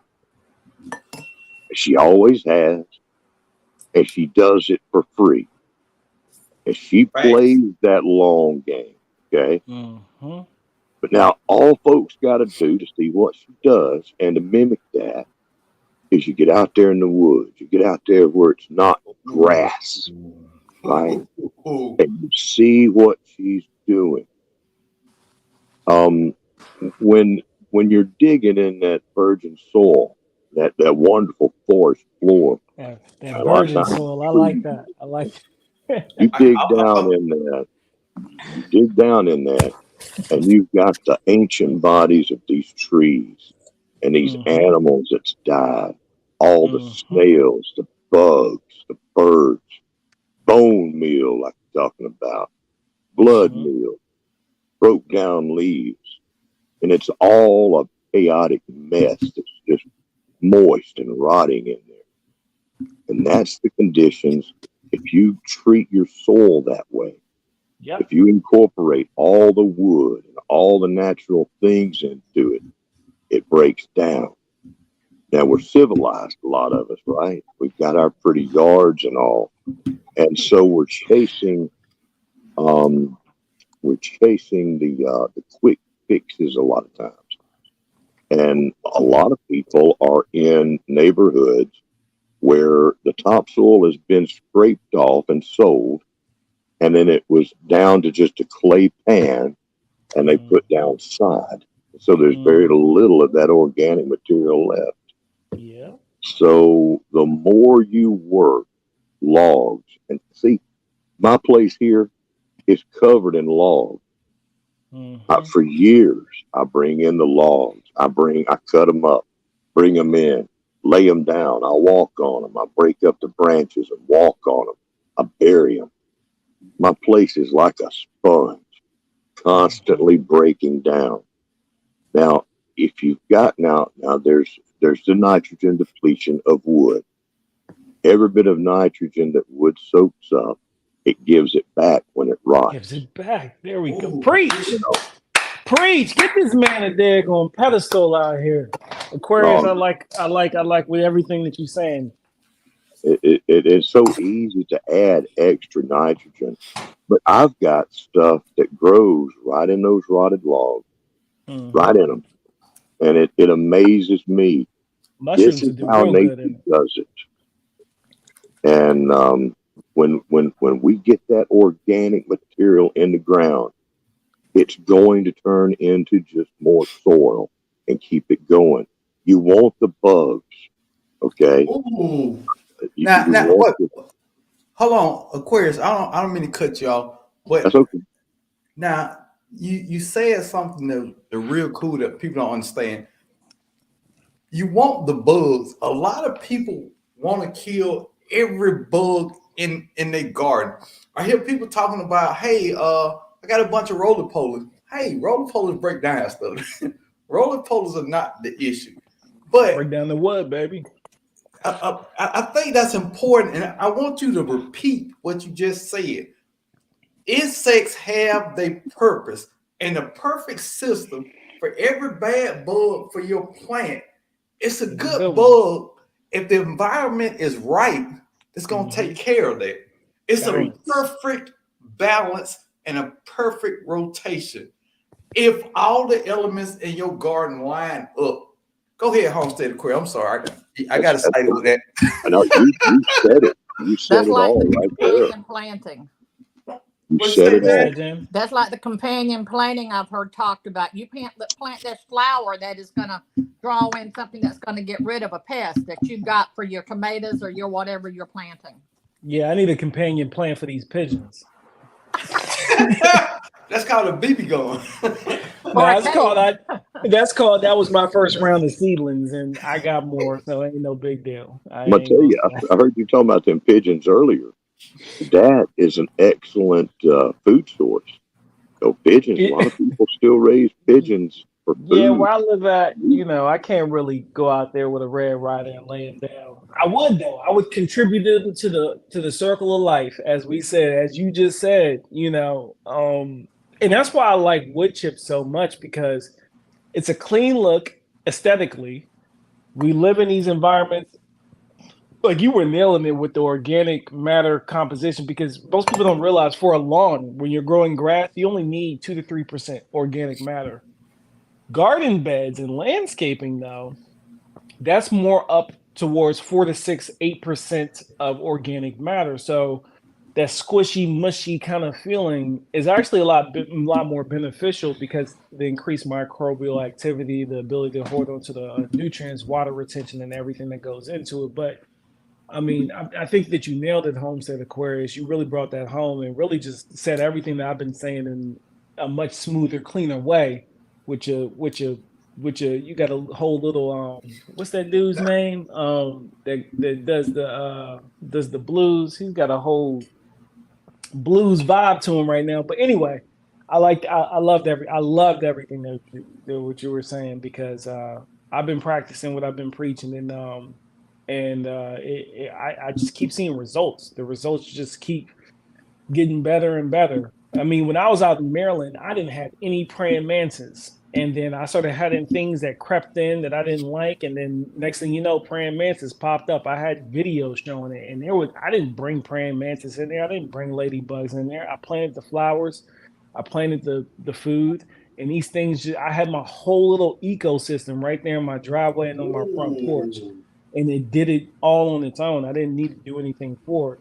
Now, I do love the science. I do love the research because when I'm able to observe nature and then look at data, I mean, I'm an EOD tech. I take apart bonds for a living. That's just how my brain works. I want to understand the why. So when I can connect the two, it just hits home a little that much more for me. And it's that much easier for me to stay disciplined in those things that I need to make sure that I continuously do and respect nature. Your EOD, dude, you are looking for a peaceful place in the garden to be in. Oh, yeah, of course. Yeah.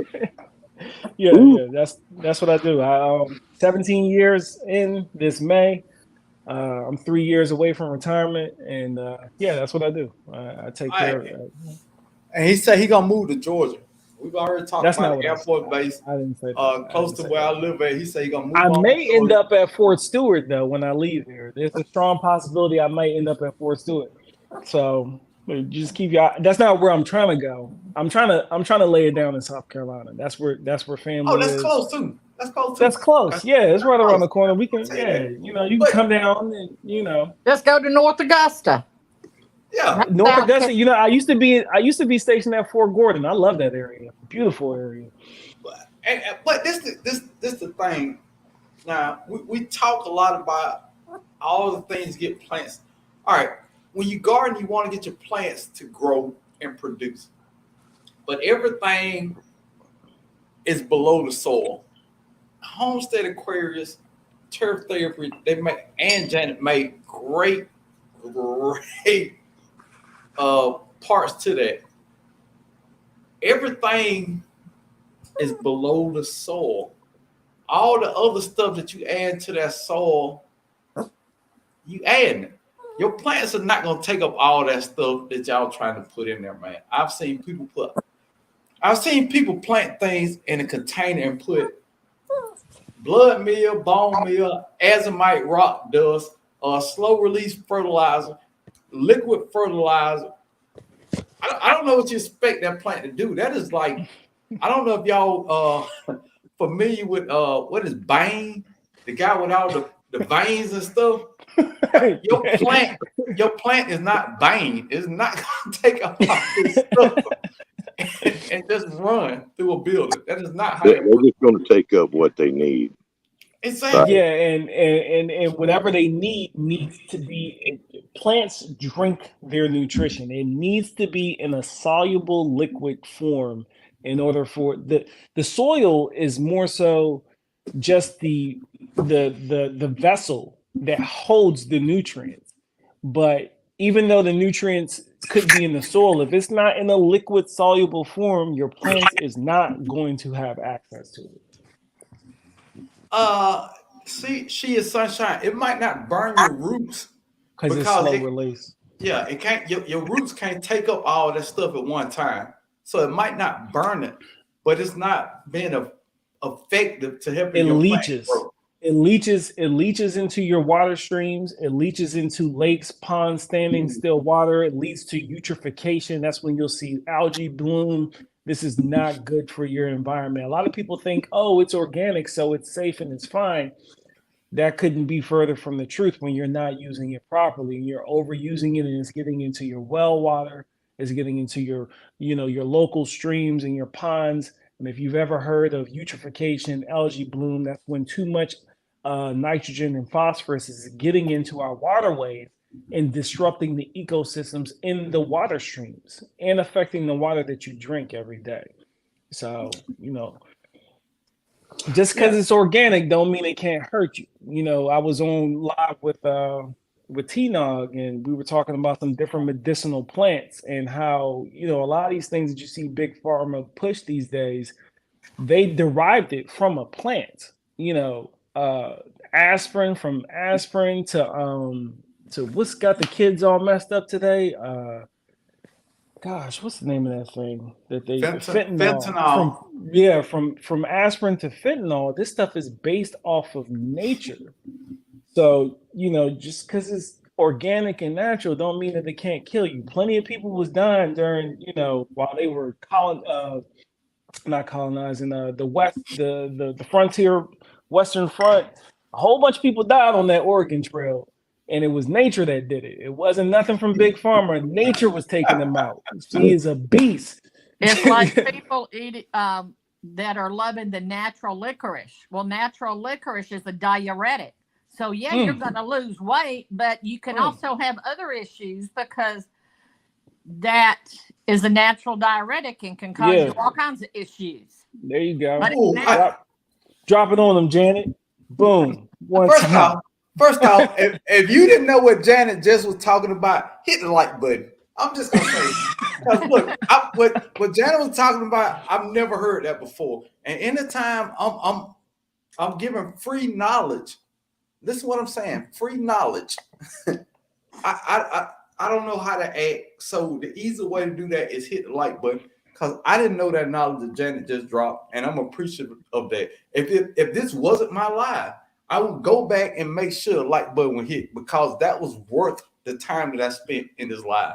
And I got questions for you too, because I've planted in the clay soil. They cleared off behind me 30 acres clay. So I've got clay soil, and that land's not mine. But I did a raised bed this year with soil 3. You know where that's at, down not too far from here, from us. And put in the bed. So I don't know when I need to fertilize. Which one? Because I got the soil 3. It's that composty, whatever it is, black soil stuff that I got to go in my raised bed. Yeah. So I'm trying to do better than the clay soil that I've had so many issues with when I've tried in the past. Now, if you in a raised bed and you got compost, I would go with a liquid. Well, first off, before you plant anything, I don't know if you probably already planted, because Monday and Tuesday I'm planting. Okay, go ahead and mix your slow release fertilizer into your soil. Once you plant, liquid fertilizer every 2 weeks. That easy. Let me ask you this, Janet. What kind of issues are you having with your clay soil? When I've planted tomatoes, I've had the blossom rot at the bottom. They just don't seem to grow very well. Don't have many tomatoes on them. When I do stuff, things like the okra would stay kind of short, wouldn't get too tall. A couple of times I planted corn, it didn't do well at all. I don't think I had any corn that grew on the corn plant. Okay. Did you fertilize that at all? I did. What did you use? I'm not even sure. Just an average soil, so I don't even know. So do you use a mulch on that clay soil? I did the last time I planted some stuff. I had a friend who's also into natural stuff. Well, he's left my church now, but he's a country boy. So he came out and put some natural stuff in it. Did a little better then, but it's still not like what I see and what I want. So this is what I want you to do with that clay soil. Keep with it, right? And I want you to get compost. I want you to put a layer of at least a half an inch or an inch layer of compost on top of that clay soil when you plant in.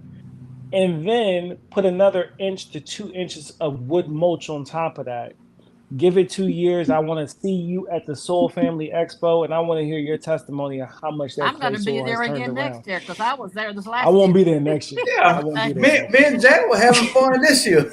I won't be there next year. But the thing is, it sounds like you just have a depleted clay soil. If it's truly clay soil, it doesn't. It seems like it may have phosphorus in it, but it's locked up, which is why you're having blossom end rods. You're not getting the production of blooms and fruit that you're wanting. So we're gonna look towards phosphorus for that. But all that stuff is amendable and fixable. And I can tell you one thing: you probably never had any issues with watering with that clay soil, did you? Not usually, but getting It, grass to grow in the backyard is an issue. We got weeds. yeah. Hard to get to You grass. know, we ain't gonna get into that because Janet, I could spend 3 hours talking about turf. But but Facts. for your clay soil, it just needs a little bit of loving. It needs a little bit of special attention. And matter of fact, I'm a front load this clay soil video that I have been putting off, and I'm gonna try to get that out here in the next 7 to 10 days. And I think it's gonna help a lot of people just for them to understand what they're working with. And there are some amendments that you can use to help speed out that process. But the most important thing when you're dealing with clay soil is to get something growing in it. You need to build root mass so you can build organic material, much like Homestead Aquarius was talking about. So then we can make that a homeostasis environment for microbial activity and the ability to exchange those cations so we can release nutrients back and forth towards the plant. I saw someone in the chat say something about eggs real quick, Broke. And I just want to say you can use eggs for good sources of calcium, the eggshells. But just keep in mind, long game. Nature isn't going to make that calcium that's in those eggshells readily available to the plant within one season. It's going to take a while for those things to undergo a process so they can be. Worms like eggshells because they use it as grit. They eat it and then they poop out stuff, and now it's great. So if I were you and I was throwing eggs and eggshells out there, I would definitely blend them up because that speeds up the process of them being able to be digested by the earthworms. They poop it out. They use it as grit to help clean their little system. And then boom, in the end, you get your extra calcium, which is also what you're probably short in your clay soil, which is why you keep having that blossom end rod, Janet. Just all things to think about. But a couple things about the blossom end rot. Couple easy things that help on not on the long term, but on the short term. Not Rolaids. What do they call from Dollar Tree? The little tablets for antacid. The little antacid. Oh yeah, Tums. Yeah, that's great. Yeah, that's a quick fix for you too, because that's already liquid. That's plant available calcium. It is. That's true. That's facts. She said clay soil is just clay, right? Or is it clay? I got you, crafty Leo. Go ahead, Broke. My bad. I didn't know you were. No. But just a thing with those, just a quick fix. It's not a long fix for what you're going through, Janet. But if you are planting tomatoes, those toms, crush them up, put them in water, let them sit, and you can pour them over there, and it'll help your plants just for the short term. You know what I mean? But like Turf and Craig was talking about for the longer term for your garden, yeah, that is what's in it.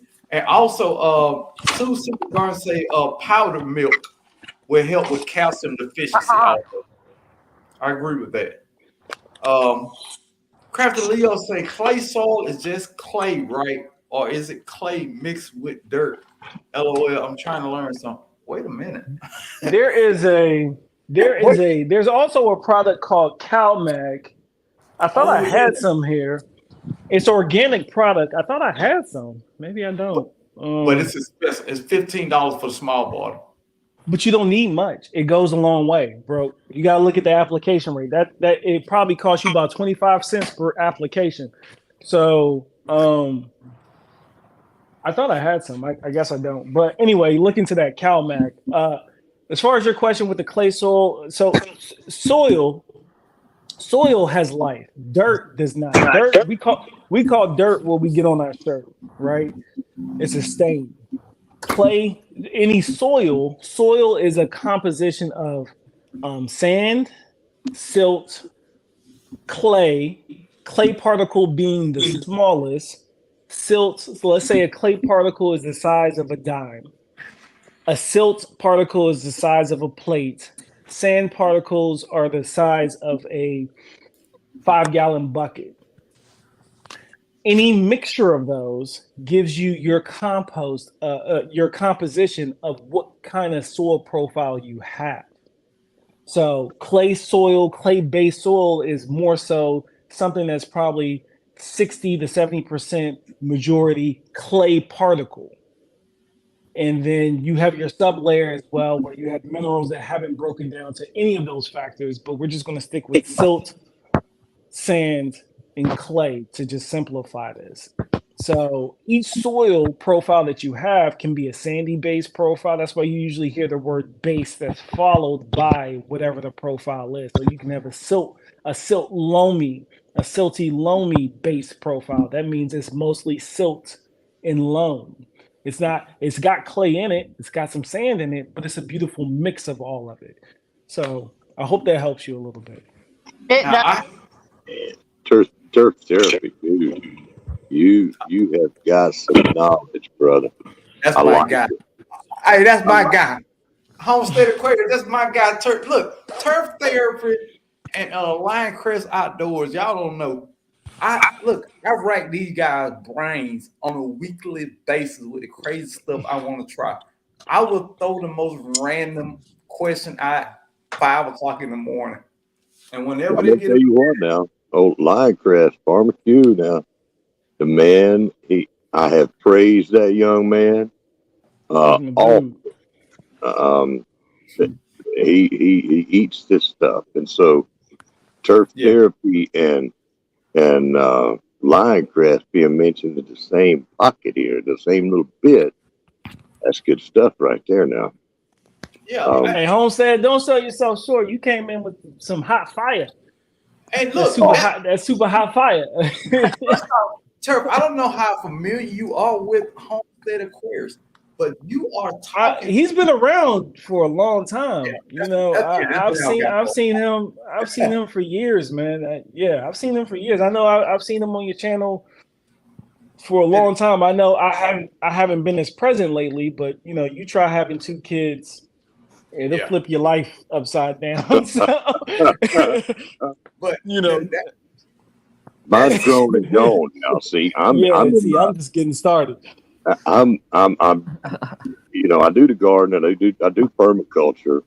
Lately, I don't do a whole lot. Okay, I'm kind of in a what am I going to do? Okay, kind of mode for the last couple of years or so. I'm trying to get to that mode. I'm in that. I'm getting into that senile second childhood mode over here. I'm having fun. I'm not worrying about too much. I ain't trying to prove nothing to nobody. She says she has 90 to 100% clay soil. That's funny. Look, be on the lookout for a video. Give me about 10 days. It's going to say how to fix your clay soil or something like that. Turf. Well, how are they going to find the video? You ain't told them the channel. Tell them the channel, Turf. Turf therapy, man. On what? I got it on YouTube. On YouTube and Instagram. I'm not on the books. I left the away books. all this free knowledge. Send them to the channel. But the video will be out.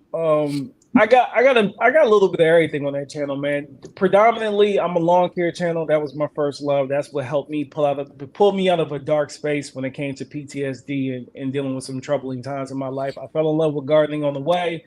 I got into a little bit of worm castings. I had my own little worm farm. Was making my own little worm tea. I did canning. I haven't done it lately because this place is just too small. I lost about 1,000 square feet from where I came from. I do wine right now. That's probably one of my most popular videos right now is my wine video, Welch's the Wine. That video is taking off. People are loving it. They're having great results. I just do a little bit of everything.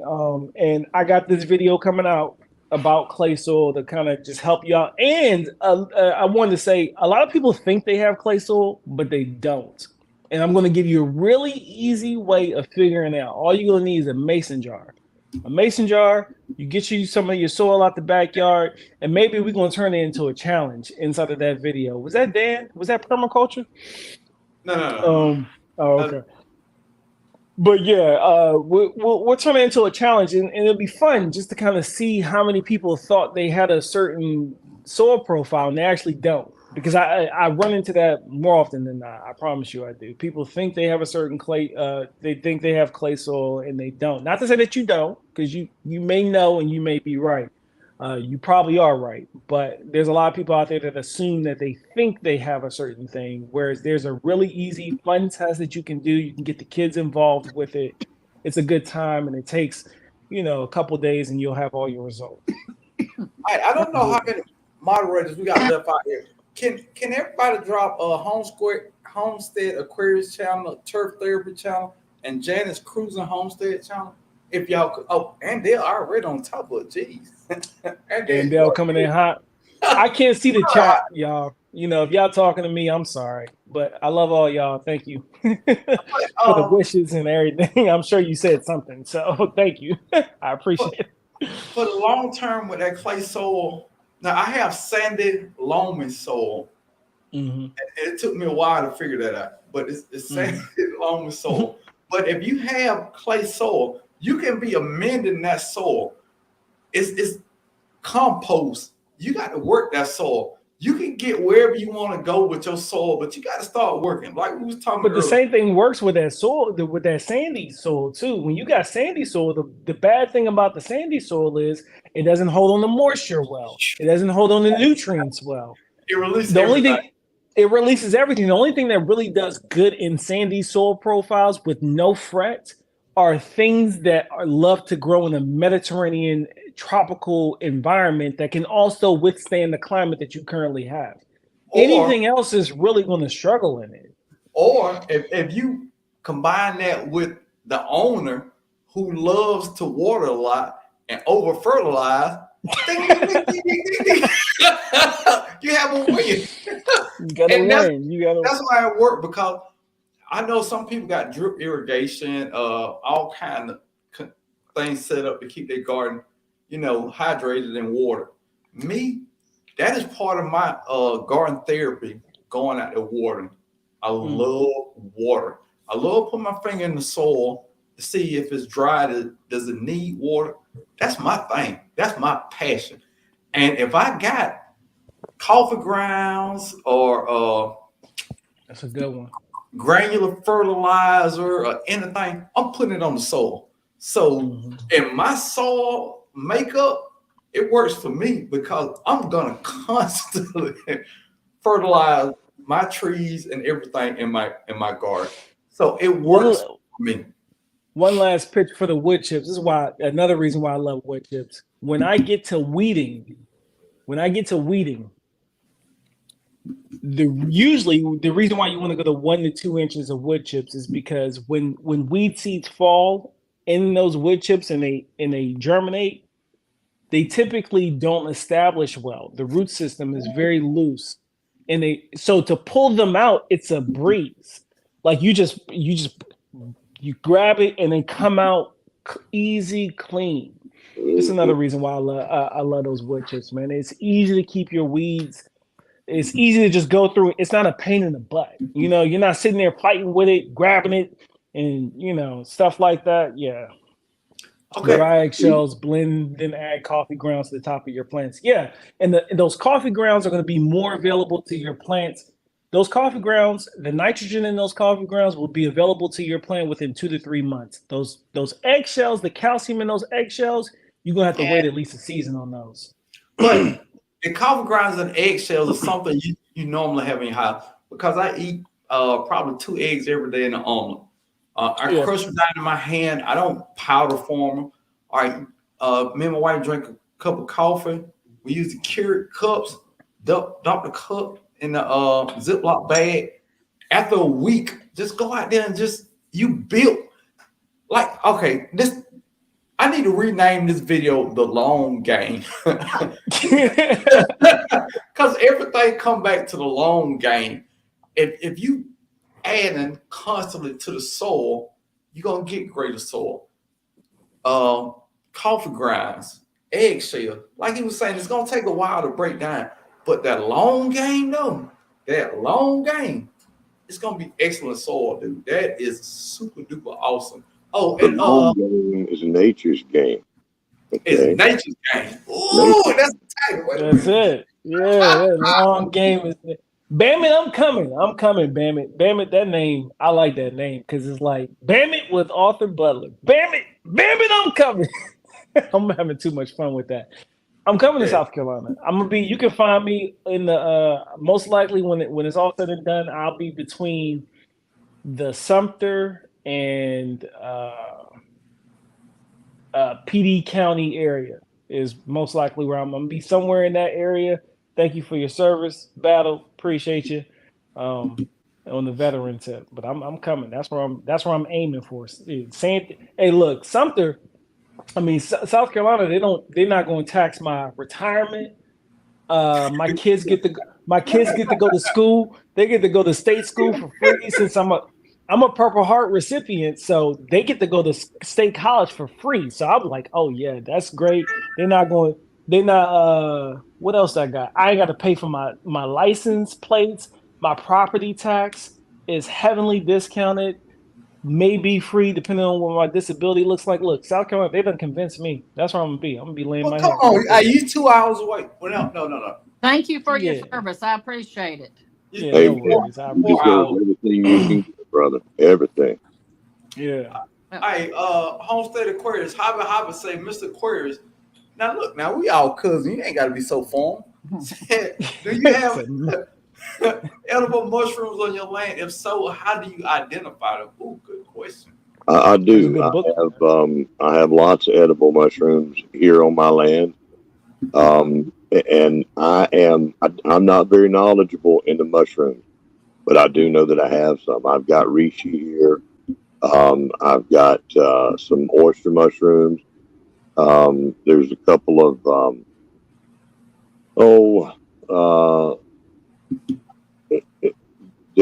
there's a few different things, and then there's some other funguses that are edible. And I've studied just a little bit, but I am not an expert in mushrooms. And an expert is what you've got to be. And I don't have time to get into the groups like I used to and go on field trips to learn. So I just stay away from that. I can show them. Now I can go out and get some turkey tails. I've got turkey tails by the huge flocks out here, and I can make some tea. That's no problem. But when it comes to looking to eat some, I'm gonna stay away from that for now. That'll be a quick way for me to quit functioning. You know, it's gonna cause my soul to be divorced from my body. So, We don't want that, brother. We don't want that.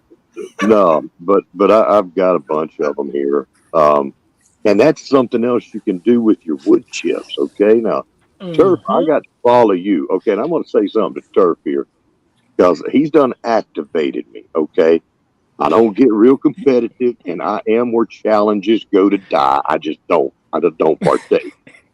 But you've activated me. Okay. You talking about you got this clay soil thing you're going to show, all right? I've got one I've been holding on to, and for a couple of years now. But it's going to mean some work. I got to do some traveling to somebody's house. It's got that clay pan out there. You've done activated. I'm going to put that out there one day, and we're going a little come at you with the clay solution there, brother. The clay solution. That's I right. like it. That's a title. We're going to help folks. That's what it's We're all gonna help about. them. That's what it's all about. Absolutely, 100%. And the thing is, I got and I know a lot of people.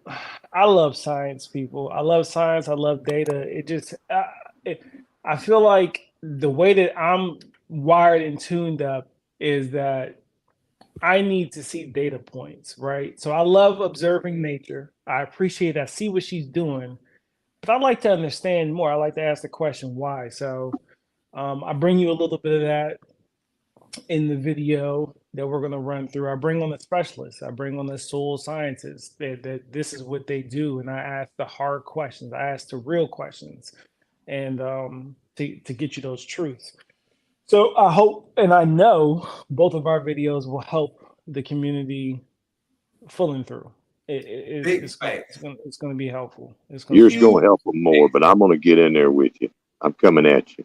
See, don't downplay yourself. Don't do that, Aquarius, because yours might help them more. Because see, look, I lose a lot of people. Like Broke says, I be using big words, and that's just my common vernacular sometimes, right? That's just how I'm comfortable. I can, I play all sides of the fence, simultaneously because that's just who I am. But I lose people when I do that. And I know that I do, but I'm not going to change and adjust who I am completely just to make you feel comfortable. So with that being said, I don't know what kind of video you're coming out with, but if it's anything like the first 90 seconds of knowledge that you dropped on us when you said exactly the same thing that I've been saying here, but you just use more common language and more relatable positions and terms and phrases, your video might be the video that's best for the community and not mine. But no. Both of y'all videos appeal to everybody. You see what I'm saying? Somebody might watch a turf video and get lost and be like, and then they'll see Homestead Aquarius video pop up and like, I know this guy. I got an uncle just like this guy. He vibe with me. You know what I mean? Now, me being me, Homestead Aquarius, I'm watching your video. No offense, Turb, but you know how I am. Once you went on my head here's the thing. You could probably watch Homestead Aquarius and then watch my video and understand it even better. So you get some from you and some from him, and we put it together, and then it all clicks. I'm not saying that. I'm not coming at you with no, junior year of college education. It's just I get that sometimes I'm not everyone's cup of tea, and I'm okay with that. But I'm my wife's cup of tea though, so that's big part. Hey, at least twice. At least twice. I got proof. I got my receipts. I got 2 receipts right up in there to say I'm her cup of tea, so that's okay. I got 3 kids and 7 grandkids. So she got 3 receipts and 7 sub receipts, sub hand receipts, sub handwritten receipts. Look, that's a franchise business. Your franchise business is doing good, ain't it? Yeah, franchise. That's what it is, and that's the simplest way I could. You franchising. You making more of you. God, that's crazy. But look, and that's great. I just caught that. But look, and that's a great thing. When you make a video and you're like, man, I'm making a video about collard greens, but Janet also making a video about collard greens. But the video Janet made, it's so detailed. It's cut together, spliced together nice. It is a beautiful. It got a music backdrop, and how my guy Turf Therapist say got a little B-roll action to it. A little B-roll. Oh, like a little B-roll footage. But B-roll. But this the thing. Somebody can enjoy your video as well as my video. You know what I mean? Yep. Your video shouldn't look like my video because we are 2 different channels. You know what I mean? So never think that, hey, this video ain't good enough. I shouldn't upload this video because it's not what I think it is. You are far from the truth. Far from the truth. Because all people want to see is you being true to your channel. That's it. That's it. Now, when I go on the turf therapy video and it's not edited well or it ain't got no B-roll on it, I don't like that video. Because he set a standard and a bar on his channel. I know when I come to his channel what I expect. You know what I'm saying? When I come to Janet Cruising channel, I know what I expect. So it's not you shouldn't be trying to meet somebody else's bar. Meet your bar, and whoever watching your video is happy. Yeah. I'm still trying to figure out how I can get music that YouTube and everybody else isn't going to cut me for. YouTube got free music. Go They to do? YouTube. Yes. Okay, I'll have to look. I have not seen that. Yes, go to And Dale, YouTube. and Dale, you're silly. She says, yes, turf videos are network ready, but my videos are home videos. But here's the thing, Andel. I don't know if y'all know, Andel is low-key a celebrity. Oh, yes, she is. Yes, She is low-key booming celebrity over on IG. Pyro And here's Granny. the thing. Getting to it. Like those videos that she does over there, I couldn't do. I can't do them because it's not me, but they're very much her, and she resonates with so many people. Ooh. Her IG channel has exploded. I don't know. I'm not sure if it's translated to YouTube in any regard. I'm not sure, but I love what she does on IG, and that's a beautiful example. I used to say it about Linda all the time. I was like, people, they rave about my videos, but I love T-Dog's videos. They're not a whole drummed up production thing like what I do. But in herself, her and what she's presenting in her style, I really appreciate it.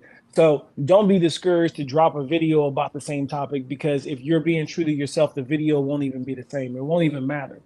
It won't even matter. So, and as far as the mushrooms thing, there's some really good books on identifying, just to tackle into what Aquarius said, because I would have taken the same route too, because it's dicey trying to recommend and tell people, oh, it's this, it's that, and then you end up putting somebody in the hospital. You don't ever want to do that. But there's some really good books on how to identify, because it's a pretty meticulous process on how to identify edible mushrooms, what you know that's grown in your area. And also a really great resource to figure out what's growing for you locally in your region is your extension office. They'll tell you. Yeah. They'll tell you what foragers, that's what you want to do. Get in touch with the extension office and find the group of foragers and go out, because they'll go out during the weekends and during the week, and they will literally forage. That's their hobby. Like we love gardening. They might not even grow anything at their house, but their hobby is foraging. And they literally just walk through the forest and they find edible things, and they hang out and they talk and they walk a few miles and XYZ, and they can tell you what's in your area. Get in with those people. And I'm not saying that you got to get in with them and stay in with them. Get in with them, soak up all the information you need, keep the people that you like numbers on quick dial so you can take pictures and send it to them on the long game. Tap into that network, and that'll be great for you. Bro, would the master gardening classes have any information about mushrooming as you're going through those classes? Yes, they do. They talk about it. But it's not in depth. The biggest thing, and I think Broke kind of felt the same way about the master gardener course, is the access to the network is you get there's two things. The two best things I got from it is foundational information when we're talking about language, right? When we're talking about things like C's, cation exchange capacity, nitrogen, phosphorus, monocots, dicots. Understanding that language is great, but it actually comes second to the networking, the having the access to gardeners and experienced people in your area. That's the biggest thing that you're getting from the Master Gardeners class. And then second to that is understanding the common vocabulary that a lot of these scholars and scientific people that are studying this information and passing it down for you, because it does good for you to look at a piece of research paper that the extension office has done and released to the public, and you're reading it and you don't understand 30% of the verbiage that's in there. That doesn't help you. But one of the things that did help you was, figuring out was through the Master Gardeners program. There's some common language that you just need to understand. No different from if you're playing spades. If you're playing spades and I say, I got a book. I got 3 books. I got 3 books in the possible. What is that? That is the vernacular of that game that if you have never played spades, you don't understand. So you need the key. Yeah, you need the key. You need the legend. If we playing bones and the board is locked, how do I know what that means? I need to understand the language, and that's what that helps with. It's a baseline that reaches everybody, no matter what state you are or what level of garden you're in. It gives you a baseline to understand each other. You know what I mean? The other thing with that is shouts out to Kelly in the extension office. I know people on the first name basis. That's another thing that I think is cool. I I think that's something cool that I can call, and I got the extension number to people there and say, hey, now let's be clear. The only thing I call the extension office for is soil, soil, Terry, help me out, soil. Ah, I'm sorry, soil, I was reading the comments. Where are you going? soil samples. I'm getting soil samples, Oh, and soil samples. I'm asking about fruit trees. That is all I'm calling about. And I'm Yeah. so Yeah. Fun it's fact good. on the soil sampling thing. And I know a lot of people don't soil test. One thing that I learned is I had a soil scientist. There's only 5 major ones Oh, in yeah, it's only 5 of them, I think he said, in the nation for United States. And I had one of 5 on my channel. We had a nice long talk.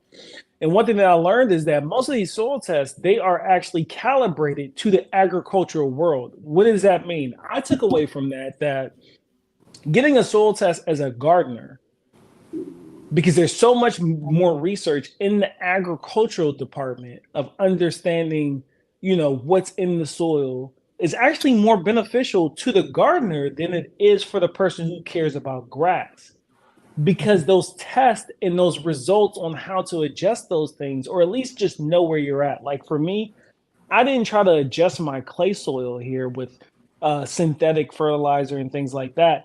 I did the soil test so I could understand what was in my soil, so I knew what kind of problems I may have, and or the things that I may be able to address in an organic long-term way. So I'm no longer asking questions like, if I did have a phosphorus deficiency, I'm not looking at my plants like, man, why are my tomatoes not doing well?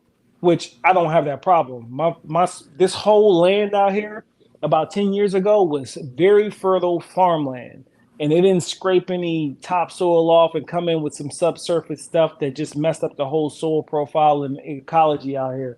So I have extremely fertile soil, plenty of phosphorus, plenty of potassium. There's literally nothing I need to do but put the plant in the ground. But I thought that was pretty cool, just getting that information from him. It was a kind of a long live, and I need to chop it up. I said I was, but I got kids, so that's my excuse. Hey, I need to get out of here, bro. I need to go Yeah, ahead. me too. Can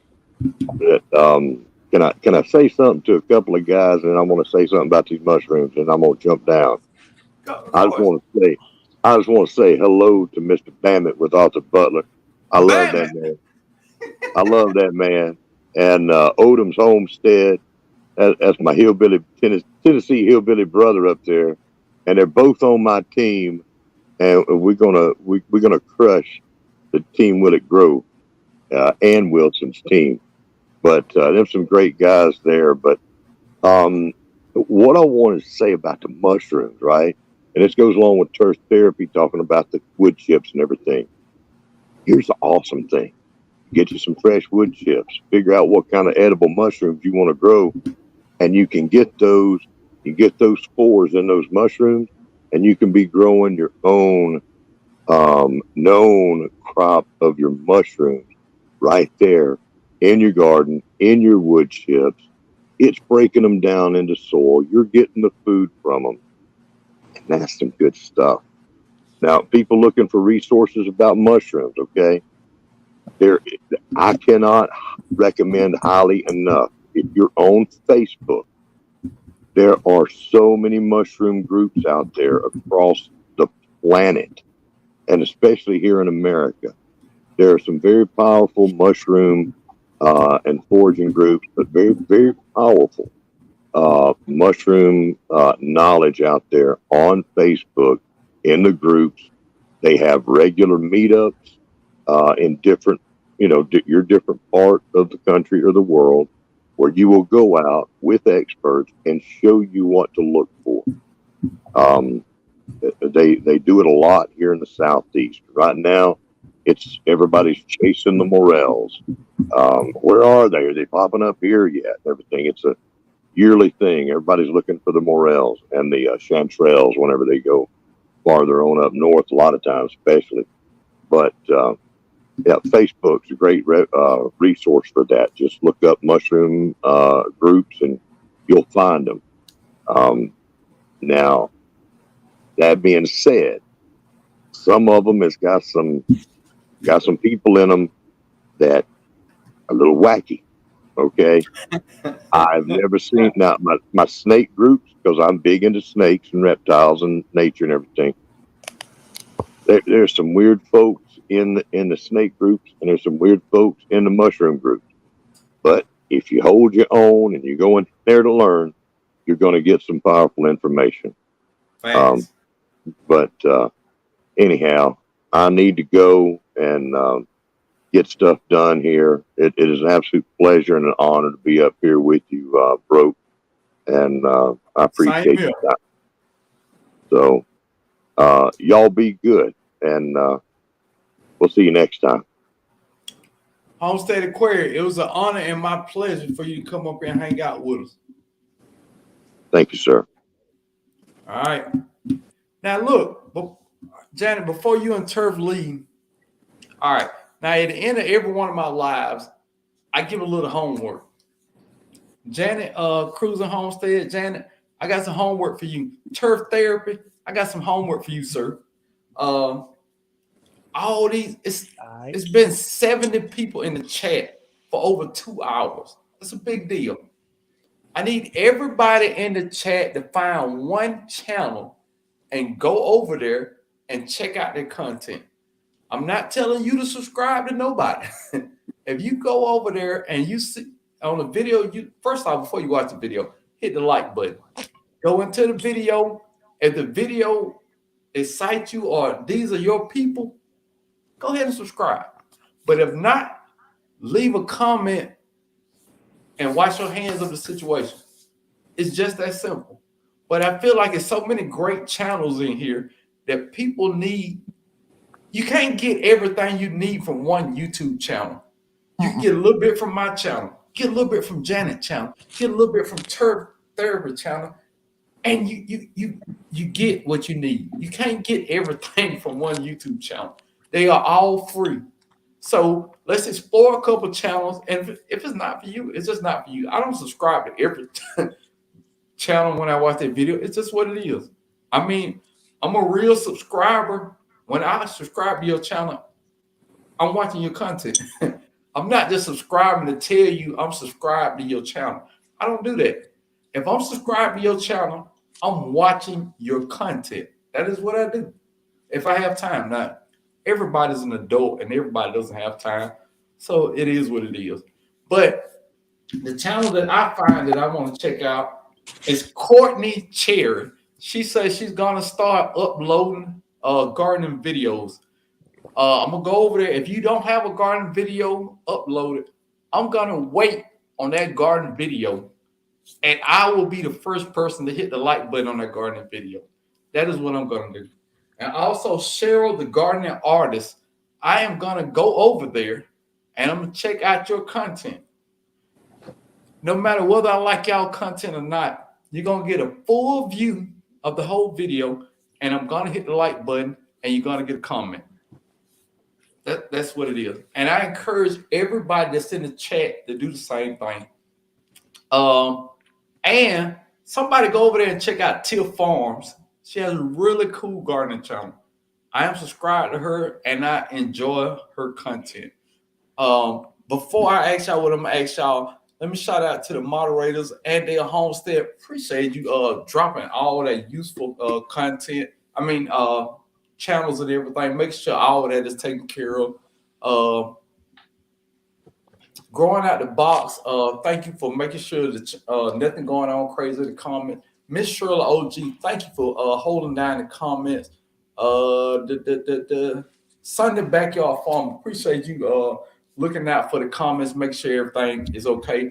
Everything goes so much better and it's so much easier if it ain't no trolls coming through here, making the chat weird, anything like that. Thank you for that. Hey, Andale just dropped Tip Farm YouTube channel down there. Now Turf Therapy. I got some homework for you, sir. Whose channel are you going to check out, sir? It's a lot of I want you to send me. So I mean, to be fair, I haven't been able to see the chat because I'm not in my. But I want Tip Farms. I want would you say Cherry Gardner? I saw her say she was gonna drop some new Courtney Cherry. Yeah, Courtney Cherry. I'm gonna check her out as well. And I'm gonna go back to the chat and kind of just see what things. And actually, I've never been to Janet's channel, so I'm gonna go check out Janet. Yeah, my channel is new. I've been to Homestead Aquarius channel. I'm subscribed to him, I believe. I'm pretty sure I am. But I've never been over to Janet, so I'm gonna go check. So it's a few that I'm gonna go check out tomorrow. While we chilling around and being lazy on our Sunday. And and I would say don't just sleep on the YouTube channels. Like I said, man, you can go to somebody's YouTube channel and might not necessarily care for their YouTube content, but on Instagram they might be doing something spicy.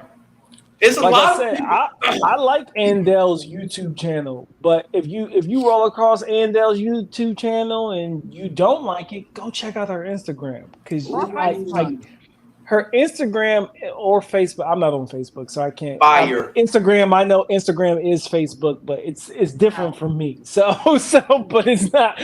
But they're owned by the same company anyway. But anyway, Andale's Instagram is fire. I don't know if y'all have ever been over there.